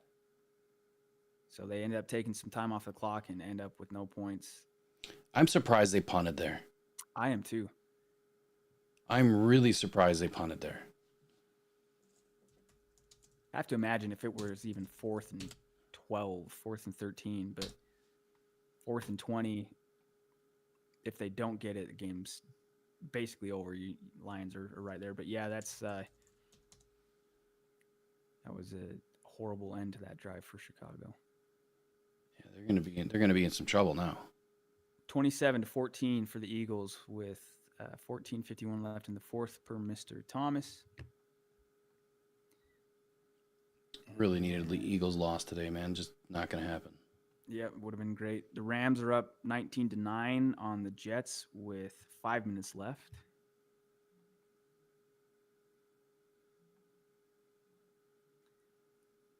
And Carolina is beating Arizona 30-20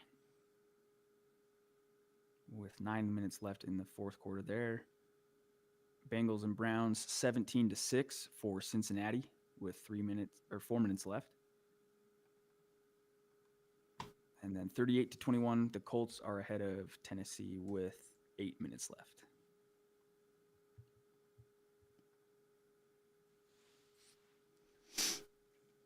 I want to see Penix box score because Atlanta's up 34-7. And 18 of 27 for 202 yards, no touchdowns, 1 pick. Yeah, Bijan is doing the work there in that one.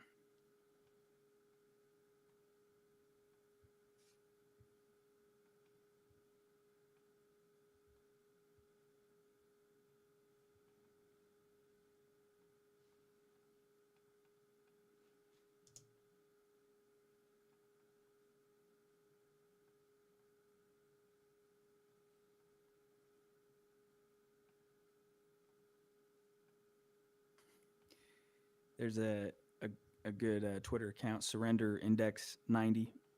Chicago decided to punt to the Lions from the Lions 37 on 4th and 20 with 8:20 remaining in the fourth while losing 17-34. With the surrender index of 53.23, this punt ranks as at the 99.94th percentile of cowardly punts of the 2024 season.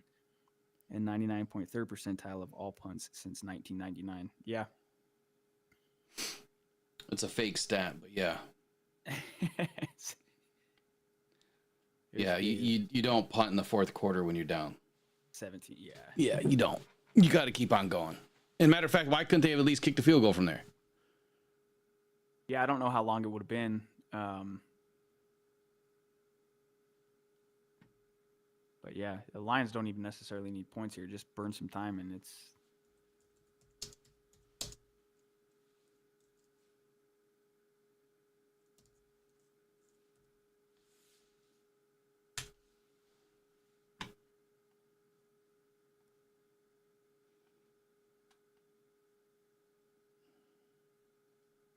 Come on, Lions fans. Let's go. Where are we at in this game? We're about to win it. That's where we're at. Still got Gibbs in there. I am really surprised. I know that, Dan Campbell says you can't rest anybody, but he is somebody you can rest right now. Yeah, I agree. You absolutely can rest him right now. Yep. Absolutely, you can. Give those to Reynolds, Jefferson, or Vaki. Any one of them. Give them to Reynolds. 3rd and 2. It looks like Reynolds is in.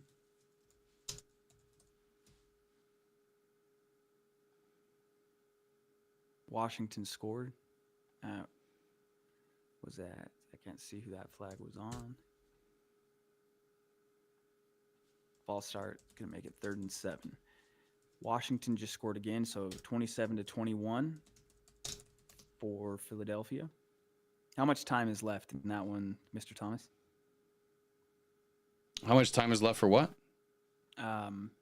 He said that Washington just scored, so it's 27-21. Yeah, there's. Eagles. If you pull up just NFL.com, it's all right there. But yeah, there's 13:33 left, 27-21, Philly. So that game is still not in hand for the Eagles.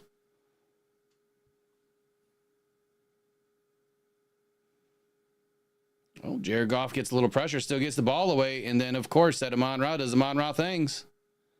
First down. Gotta love it.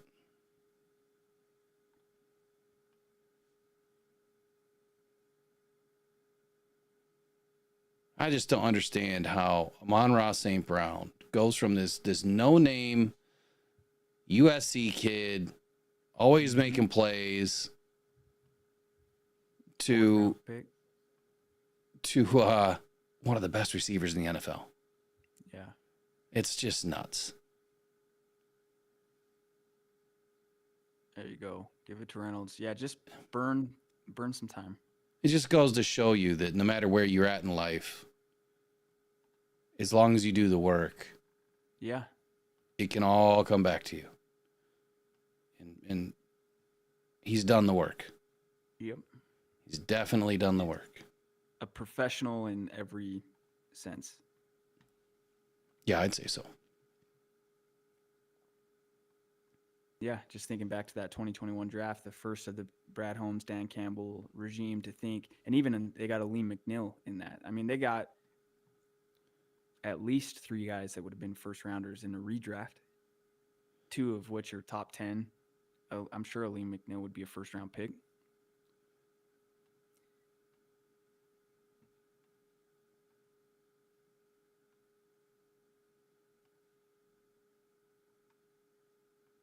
It is nuts how well he did in that first draft.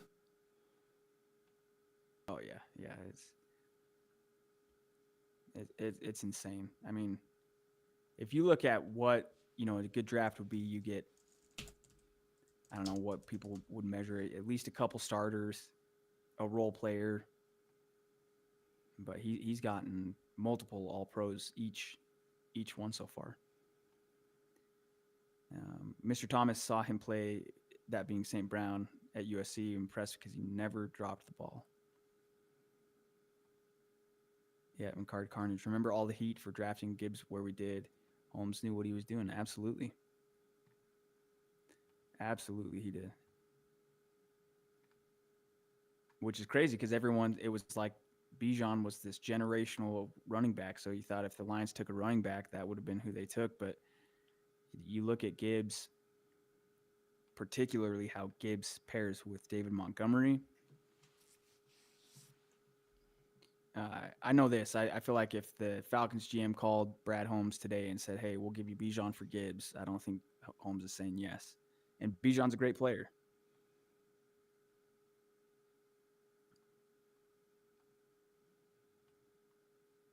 Yeah, Barfield says whoever that was that hated on St. Brown called him a slot merchant. That was somebody on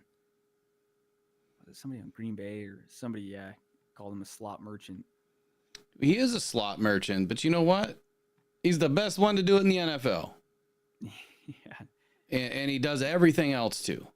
Yep. So it's not necessarily even an insult, but yeah, I get where John's coming from. Like, okay, call it what you want to call it, man. There's St. Brown would be a stud on any team. Oh, shit. 2nd and 6. Still have Gibbs in there.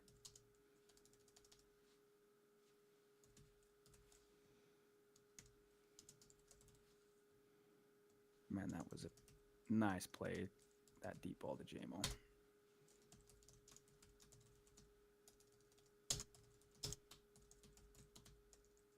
Yeah, it's funny looking back at that. That one to Laporta was absolutely an intentional fake, and Gibbs went down. I didn't see it in real time. Oh, that was not what we wanted. No, Goff was getting hit kind of as he threw it. We got to keep him upright, guys. Come on.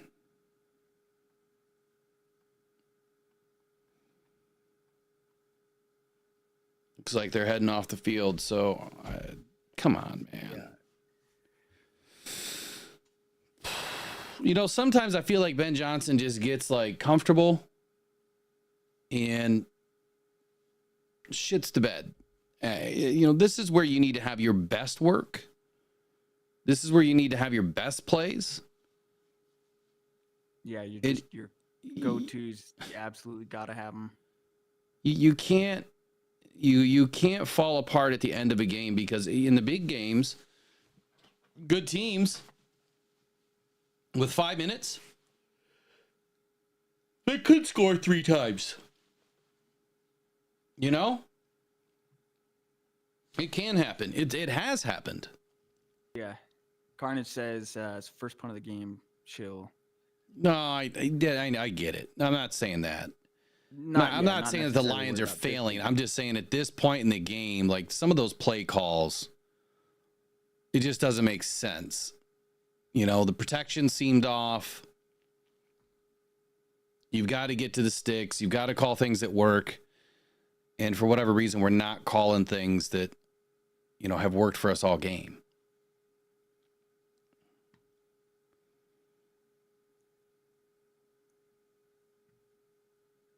I'm not saying that Ben Johnson's a bad coach or anything. I just feel like we've seen it week in and week out certain weeks we get to this time of the game and it used to be like our third quarter, now our third quarter is better. We're scoring more in the third quarter, but now it's like the end of the game when we really just need to play keep away. It's kind of become our third quarter. Yeah. Not necessarily calling out Ben, just saying that I wish it could be better. And it's going to have to be better in the postseason.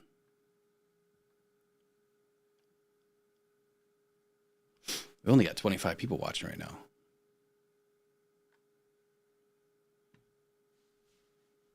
Appreciate all 25 that are here hanging out with us. I mean, we should get a stop here and should end it. But it's just like Dan Campbell said during the week, right? I mean, no matter what this game looked like, anything but a loss. I mean, if we would just, I didn't care if we won 3-0, get a field goal at the end, whatever it takes, but still offense has come out, and that's kind of exactly what you emphasized with Eric on the show throughout the week, that the team that's out there today, and if you look at the box score, it's going to be crazy to think that this team, we're missing all these guys, and they just punted for the first time. They got 500 yards.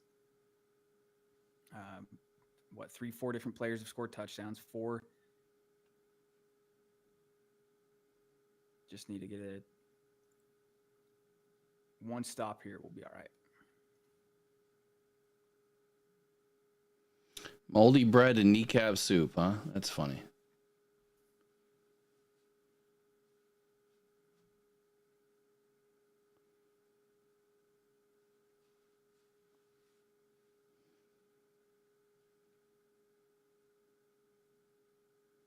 Oh, Caleb is so slippery. Yeah. Yep. Nowaski ran him down, man. Lord. Danta baby. I love it.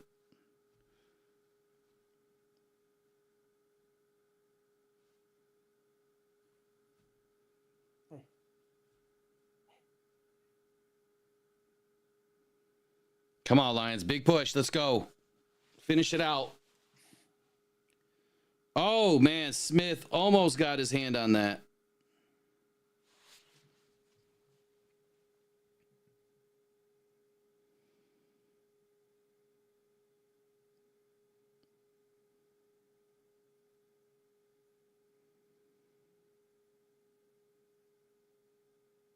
Come on. I like the sideline gear that they got on today. Yeah, I picked up this jacket that I'm wearing just last night, and I was like, I've never seen it before. And then I noticed that they're wearing it today. I don't know. There's usually a few different ones that they're wearing, but I just did a video the other day with a picture of Ben Johnson and Dan Campbell wearing that coat. This one? Mm-hmm. They were both wearing it. It was this season. Yeah, I went down to Pro Image Sports down in Lehigh, like 10 minutes away from me, and it retailed at like 160, and they had it on sale for like 50. I'm like, okay. What? Do they have any more? They had one more blue button up, but it was an extra large. Otherwise, I would have grabbed that one.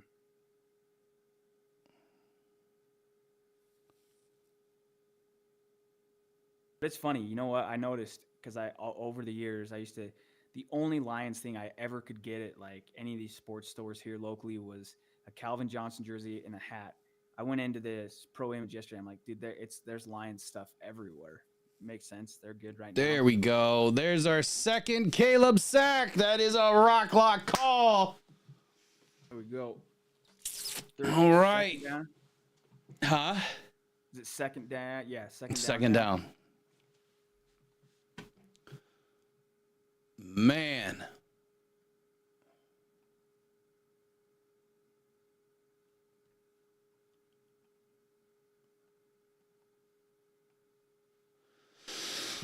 Come on, Lions. Get in there. Oh, Z Smith almost had him. Good tackle, Branch. Good job. What is the flag for on this one? Oh, probably something stupid like hands to the face, late hit. Better not be a late hit because Smith took him down right when he was falling backwards. Hey, there's some good news from Brandon. I Hurt. just saw that. Let's go. Washington just took the lead. It's 28-27. Oh, that's holding for sure on the Bears. And they better not call late hit on that. And they did, didn't they?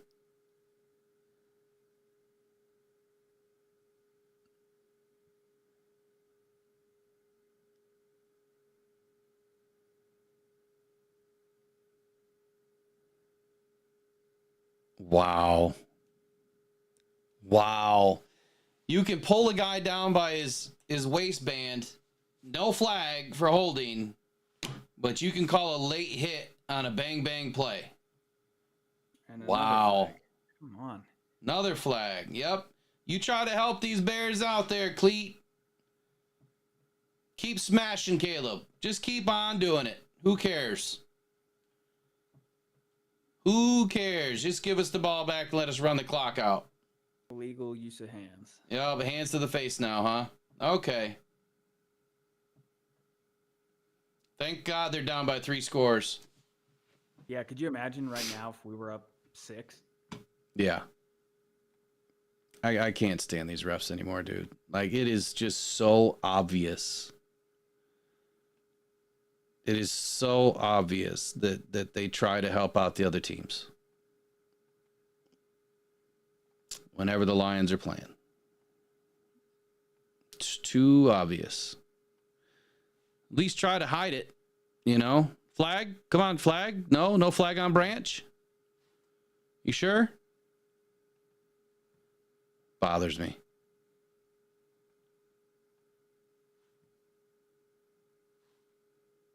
Come on, Lions. Come up with a stop. Or at least just make them milk the hell out of the clock, right? They can still get a first down. They're throwing it up. Terrian and his arms up. Great play, Terry. Great play. Good defense. I'm surprised there was no flag. Yeah, right. Would have been something there. Good play. AKA Carnage. So we haven't gotten any calls in our favor. I don't know what games you were talking about. Do you know that the Lions have only had 1 pass interference call against them on offense? 1. But we lead the entire league in pass interference calls on defense. We have not had any calls help us. There's been back and forth. I'm not wrong. I'm 100% right. We have 1 call for pass interference against us on offense.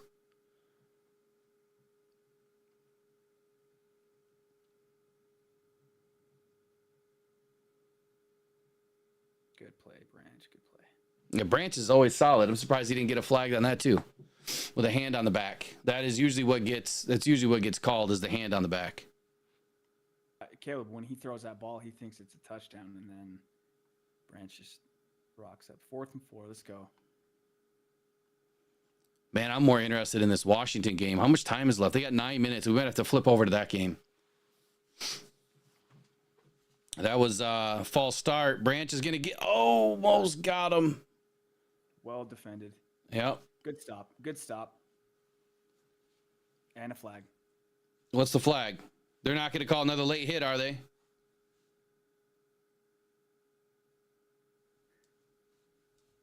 You got to be kidding me. What are they trying to call here? Because you can't call anything in the end zone. Once the receiver touches the ball, it's free to do whatever you want. Oh, she's smiling like, ha, ha, ha. Let me call this against the Lions. Yeah, they couldn't. They met up and couldn't come up with something, so they picked up the flag. Okay. Yeah. No, that's going to look too obvious, guys. We can't call that one.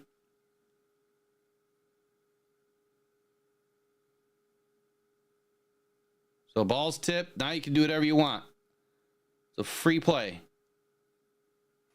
So if they were trying to call something there, there's no way you could call anything there. Yeah, that's. Yeah, and she was going to try to call something.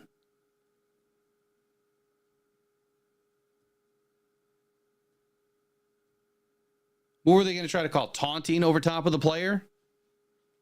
I don't know. Yeah. What else could you call? Definitely couldn't be pass interference. This is where it's not just, because of the recent injury. The game's over. Yeah, Take Mr. Thomas, kids it's out. Cleet I'm sorry. Blakeman. I don't know who the female ref is or judge. I misspoke. That was Jefferson. Yeah, it was He Jefferson in looks like there. Gibbs. I was thinking, why is he still in?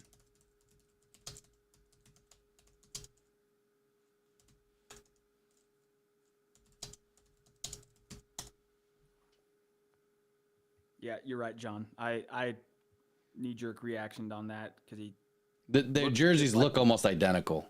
Yeah, 26, 28, they're like the same height, same hair.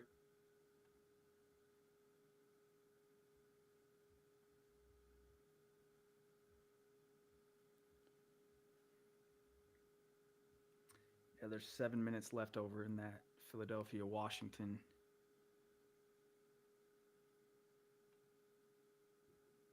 Oh, I'm sorry. I misspoke earlier. The Lions don't have one offensive pass interference for us.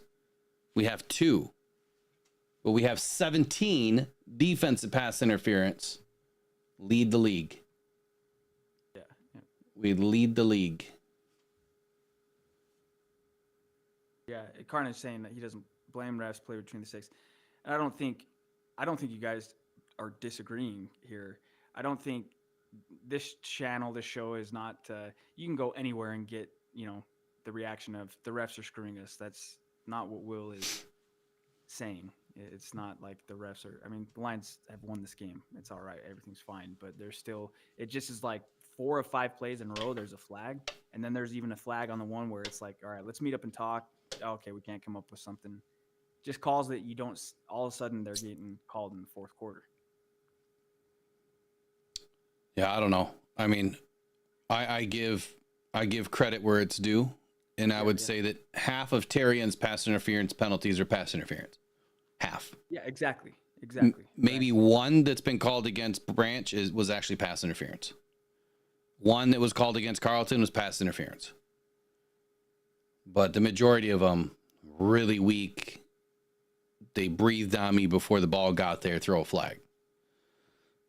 So it's just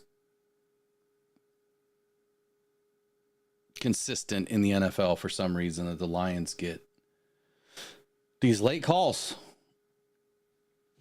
And it's always at a time when, either team can play catch up or, I mean, what game was that? The Seahawks game.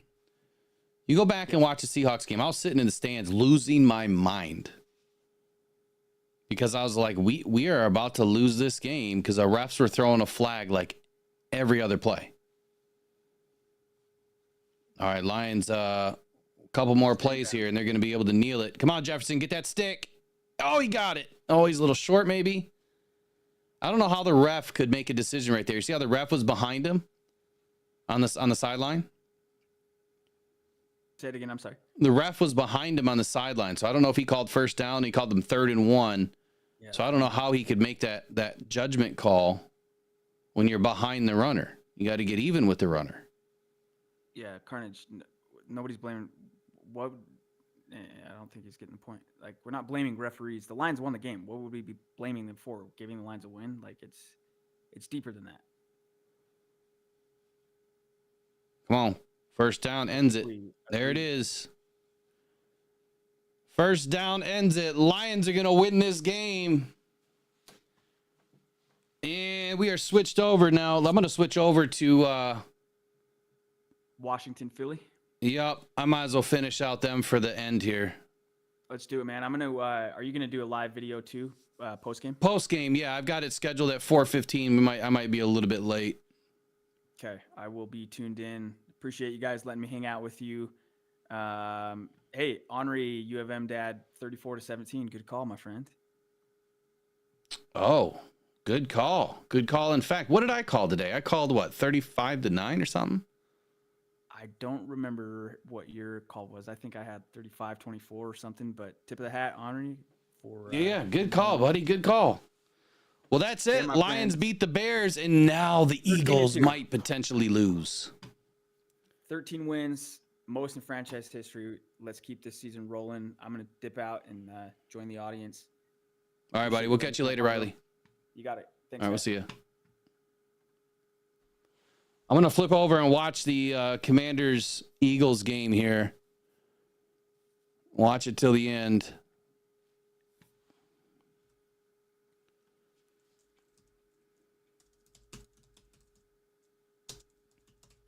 Assuming I can get it. I think I can get it.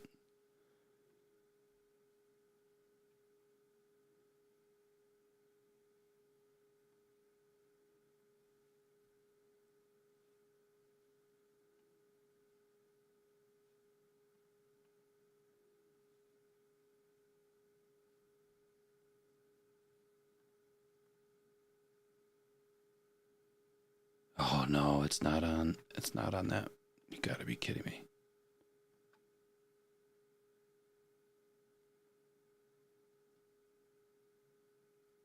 Is it gonna? Yeah, it's gonna come on right after this game ends. So I guess there was no reason for me to jump out of Fox.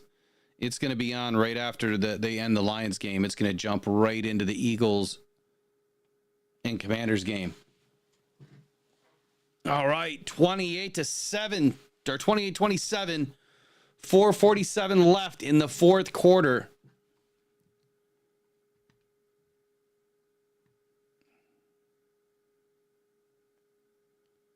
Kenny Pickett was just sacked for 6-yard loss. It is 2nd and 9 at the Washington 34.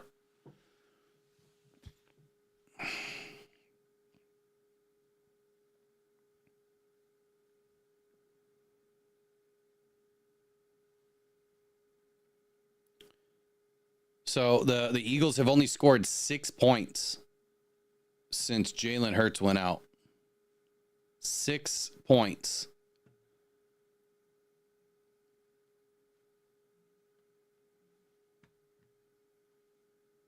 Come on, hurry up and switch it over.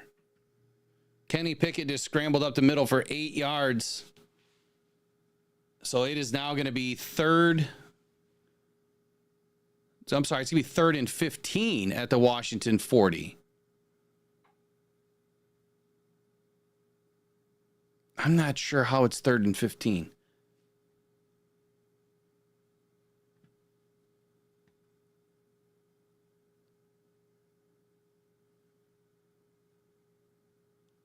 So on the play-by-play, it's not really giving me anything to go off of here. So it was 1st and 10. Barkley went left for 1 yard, so that would make it 2nd and 9. He got sacked for -6. That would make it 3rd and 15. And then Pickett ran, so now it should be, what, 4th and 7? Yeah, it's 4th and 7. There we go. It's just not showing it. Kind of hard to watch the game cast when you don't have the game in front of you. All right, so Elliott's going to attempt a field goal here. Come on, miss it.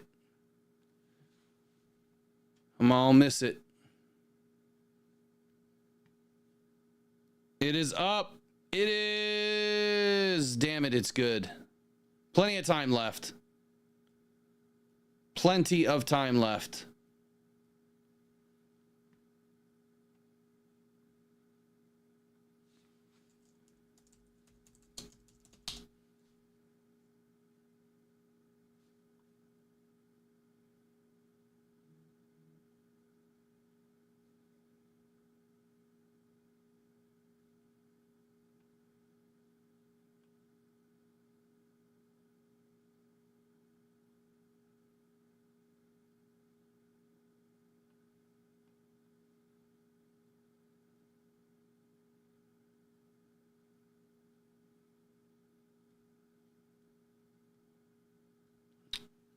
I need some stats here.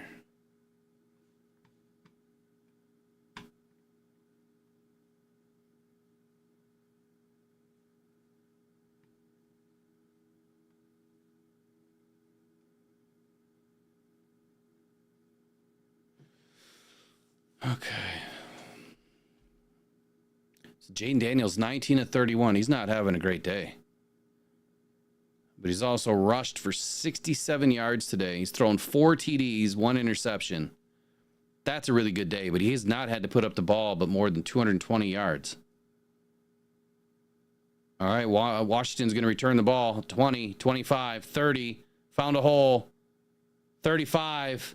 Washington starts at the 35-yard line. Come on now. Let's go 4-minute offense. Run this clock out. Either kick a field goal or get a touchdown and end this game. Let's go. Wow, what concentration on that pass or on that catch.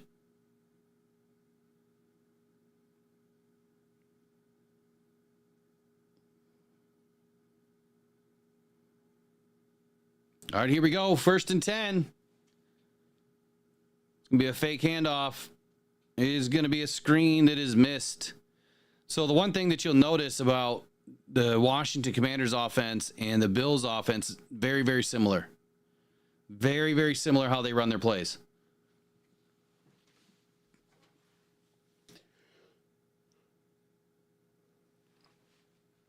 Obviously, Jaden Daniels still has some work to do, but I think he's going to be just fine.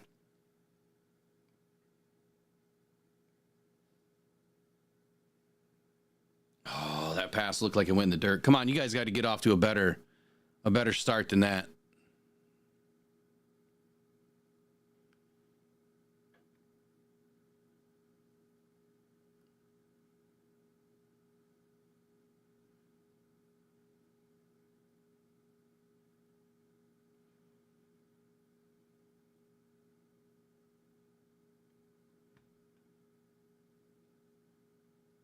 When Dan Campbell gets up to the podium, oh shit, they just threw an interception. Eagles just picked off the ball. And he's all the way back down to like the 26-yard line.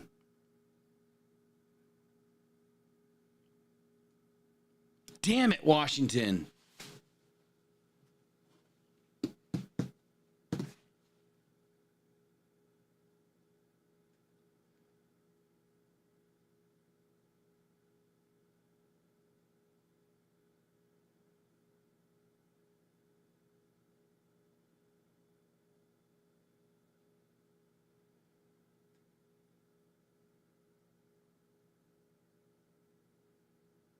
You know, you can't throw a flag for a 50-50 ball, right? It's a good no call. He had a chance of making that play for an interception. It's a good no call. There's still plenty of time, though. If Washington could somehow get in and get a stop and hold them to a field goal, there's still plenty of time. 5 turnovers today for Washington. Insane that they're even this close in this game. There we go. Good play by, who was that? Man, their defensive line got right through. Newton. Oh, don't say never. Eagles are going to lose. Don't worry. They'll lose.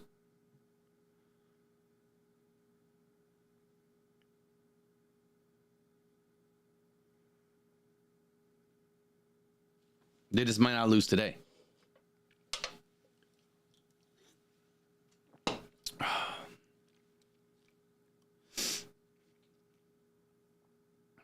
Come on, send them. Send them. Send them. Get on Pickett. Come on. You guys got to get in there. Looks like timeout Washington.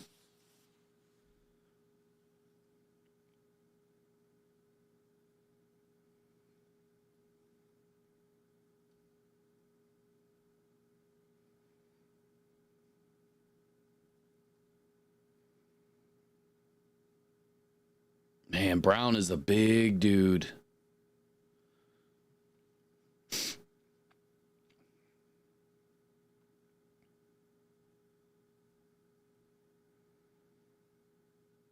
If I'm Washington, I am sending everybody at Pickett.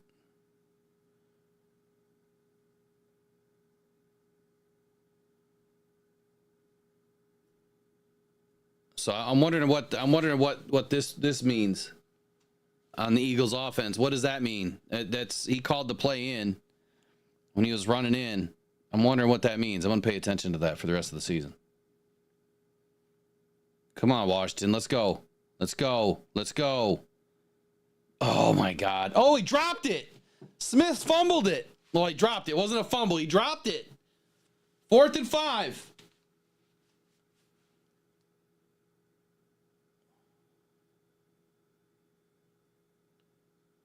Took it right off the face.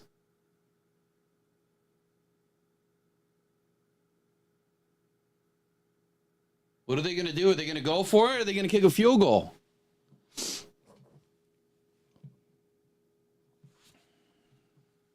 Kicking a field goal.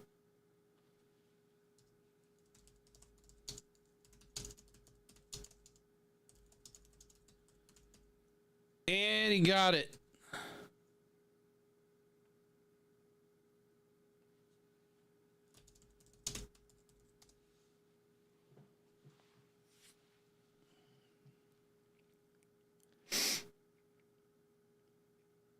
Eagles had plenty of time. I'm sorry, the Commanders had plenty of time. They had minute 58 left in the fourth quarter.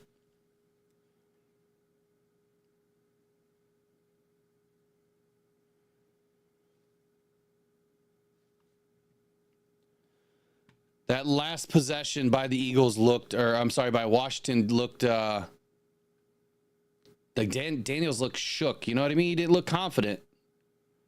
Five turnovers today, though. That's just crazy to me. Where are all these turnovers? 2 interceptions.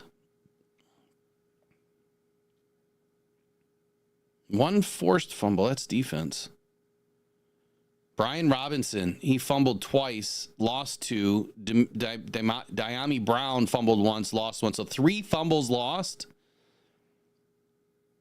and 2 interceptions.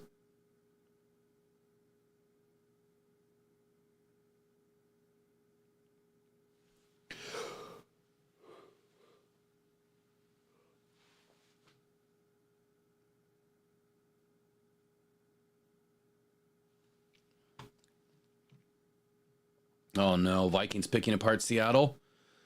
That's the other team that needs to win today. You know, the Vikings typically look hot when they first get started, though. I'm not going to worry about that game right now. Not this second.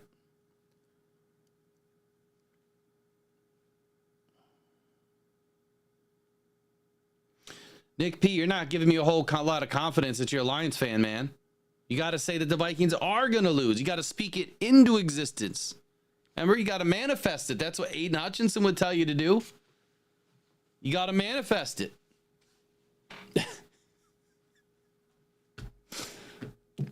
Come on, let's go. Get off these stupid commercials.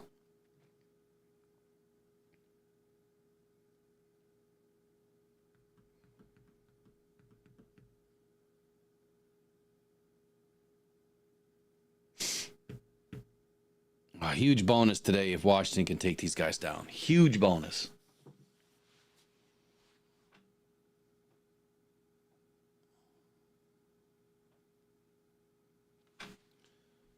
Yeah, I will never count out Seattle at home. That is a very tough place to play. I was really surprised to see that Baltimore finally beat the Steelers. All right, here we go. Kicks away. And it is returnable at the 9. Here he goes. 20, 30. All the way up to about the 38-yard line. Washington's going to have great field position. And there's a flag. Better not be holding on Washington. Come on now. Come on now. Be on the Eagles. Illegal formation on the Eagles.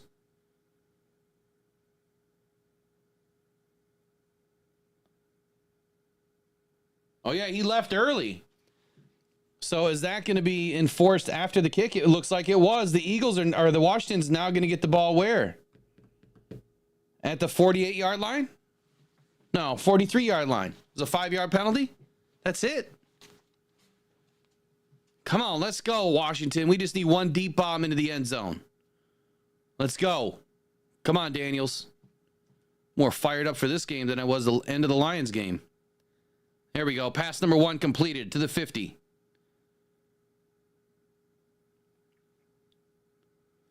And they're in hurry up. Oh, they don't even care, man. They're in a hurry up. Oh, it's kind of smart. Even though they need to kill clock too. Handoff. First down. There we go. Box check number 1. Better hold that ball, Brian Robinson. You already lost a couple of them.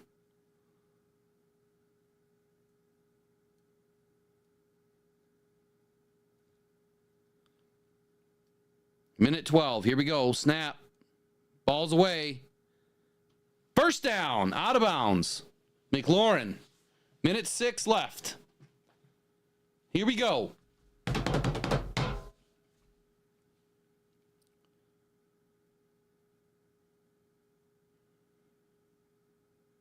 Smart for him to roll out of bounds on his own. Good job.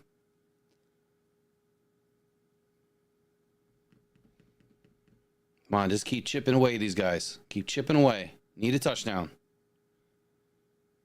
Looks like Eagles are sending. Come on, Daniels, get rid of it. There you go. He saw it. Ooh, makes a guy move, puts him on skates. Goes down for a first down. Good job. Good job. The clock is running. Wow, did he put Carter on skates? Oh, snap that ball. Let's go. Ball's away. Caught. He's down. Call a timeout, Washington. You got 1 left. Call it. Come on, get up and snap the ball. At least spike it. Do something. What are you doing? Go. Oh, you had to run it for a first. Call the timeout.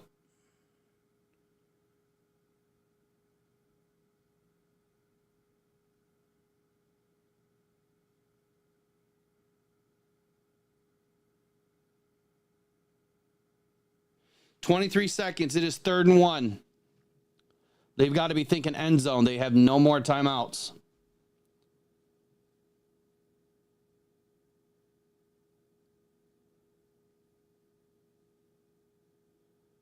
I hope to God they're communicating to their young quarterback how important it is to get these guys up and lined up and to spike that ball to stop the clock.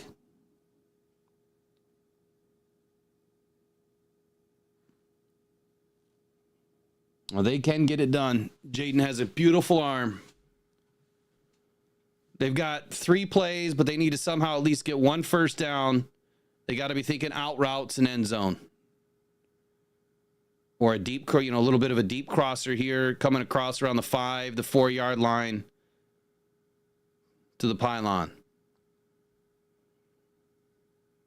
Oh my God, what are you running the ball for? What are you running the ball for?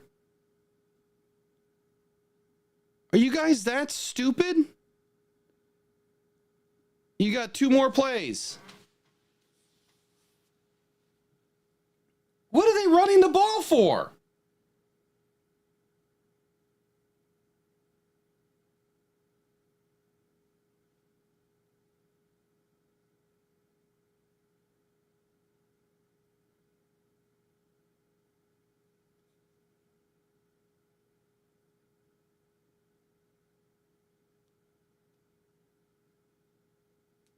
God, he jumped. Touchdown, Washington! Let's go! That was offside, but that was a false start on the offense. That was a false start, and they didn't call it. That right tackle jumped so hard.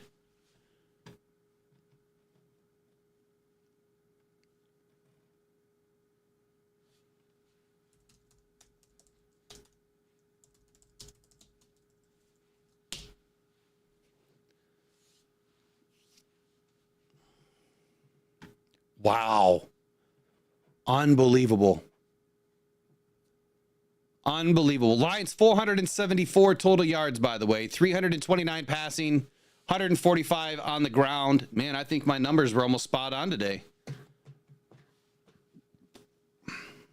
Wow, this is awesome.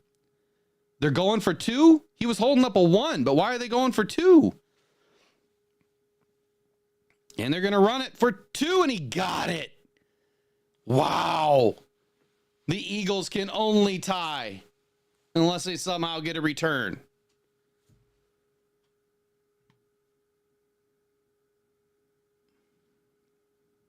Unbelievable. Lions, we control our own destiny now for sure. He threaded that ball through 3 Eagles.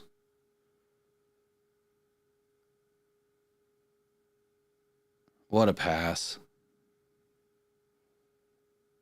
What a pass. And Crowder goes right into doing the dirty bird, huh?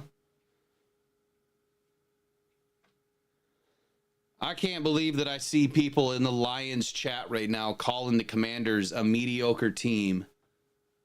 The Commanders are anything but a mediocre team.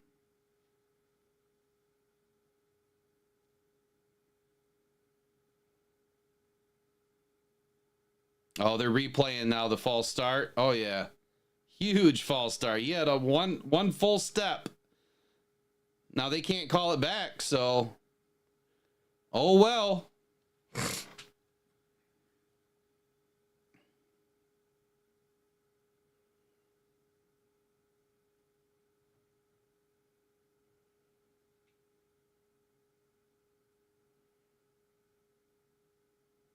Oh, they forced him to return it. They're going to have to lateral it. There it is. There goes the lateral. Oh, boy. And that ball is out. And it's over. It's done. Good night. Sayonara. We'll see you guys in the post game. Take care.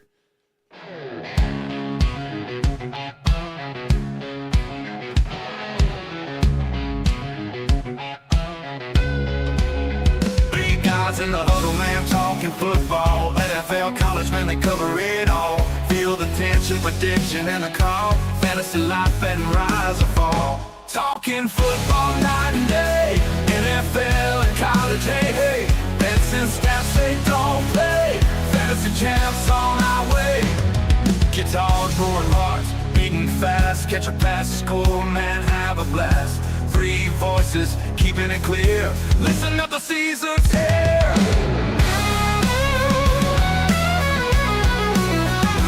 Guitars, roaring hearts, beating fast. Catch a pass, score, man, have a blast. 3 voices, keeping it clear. Listen up, the season's here. Talking football night and day. NFL and college, hey, hey. Bets and stats, they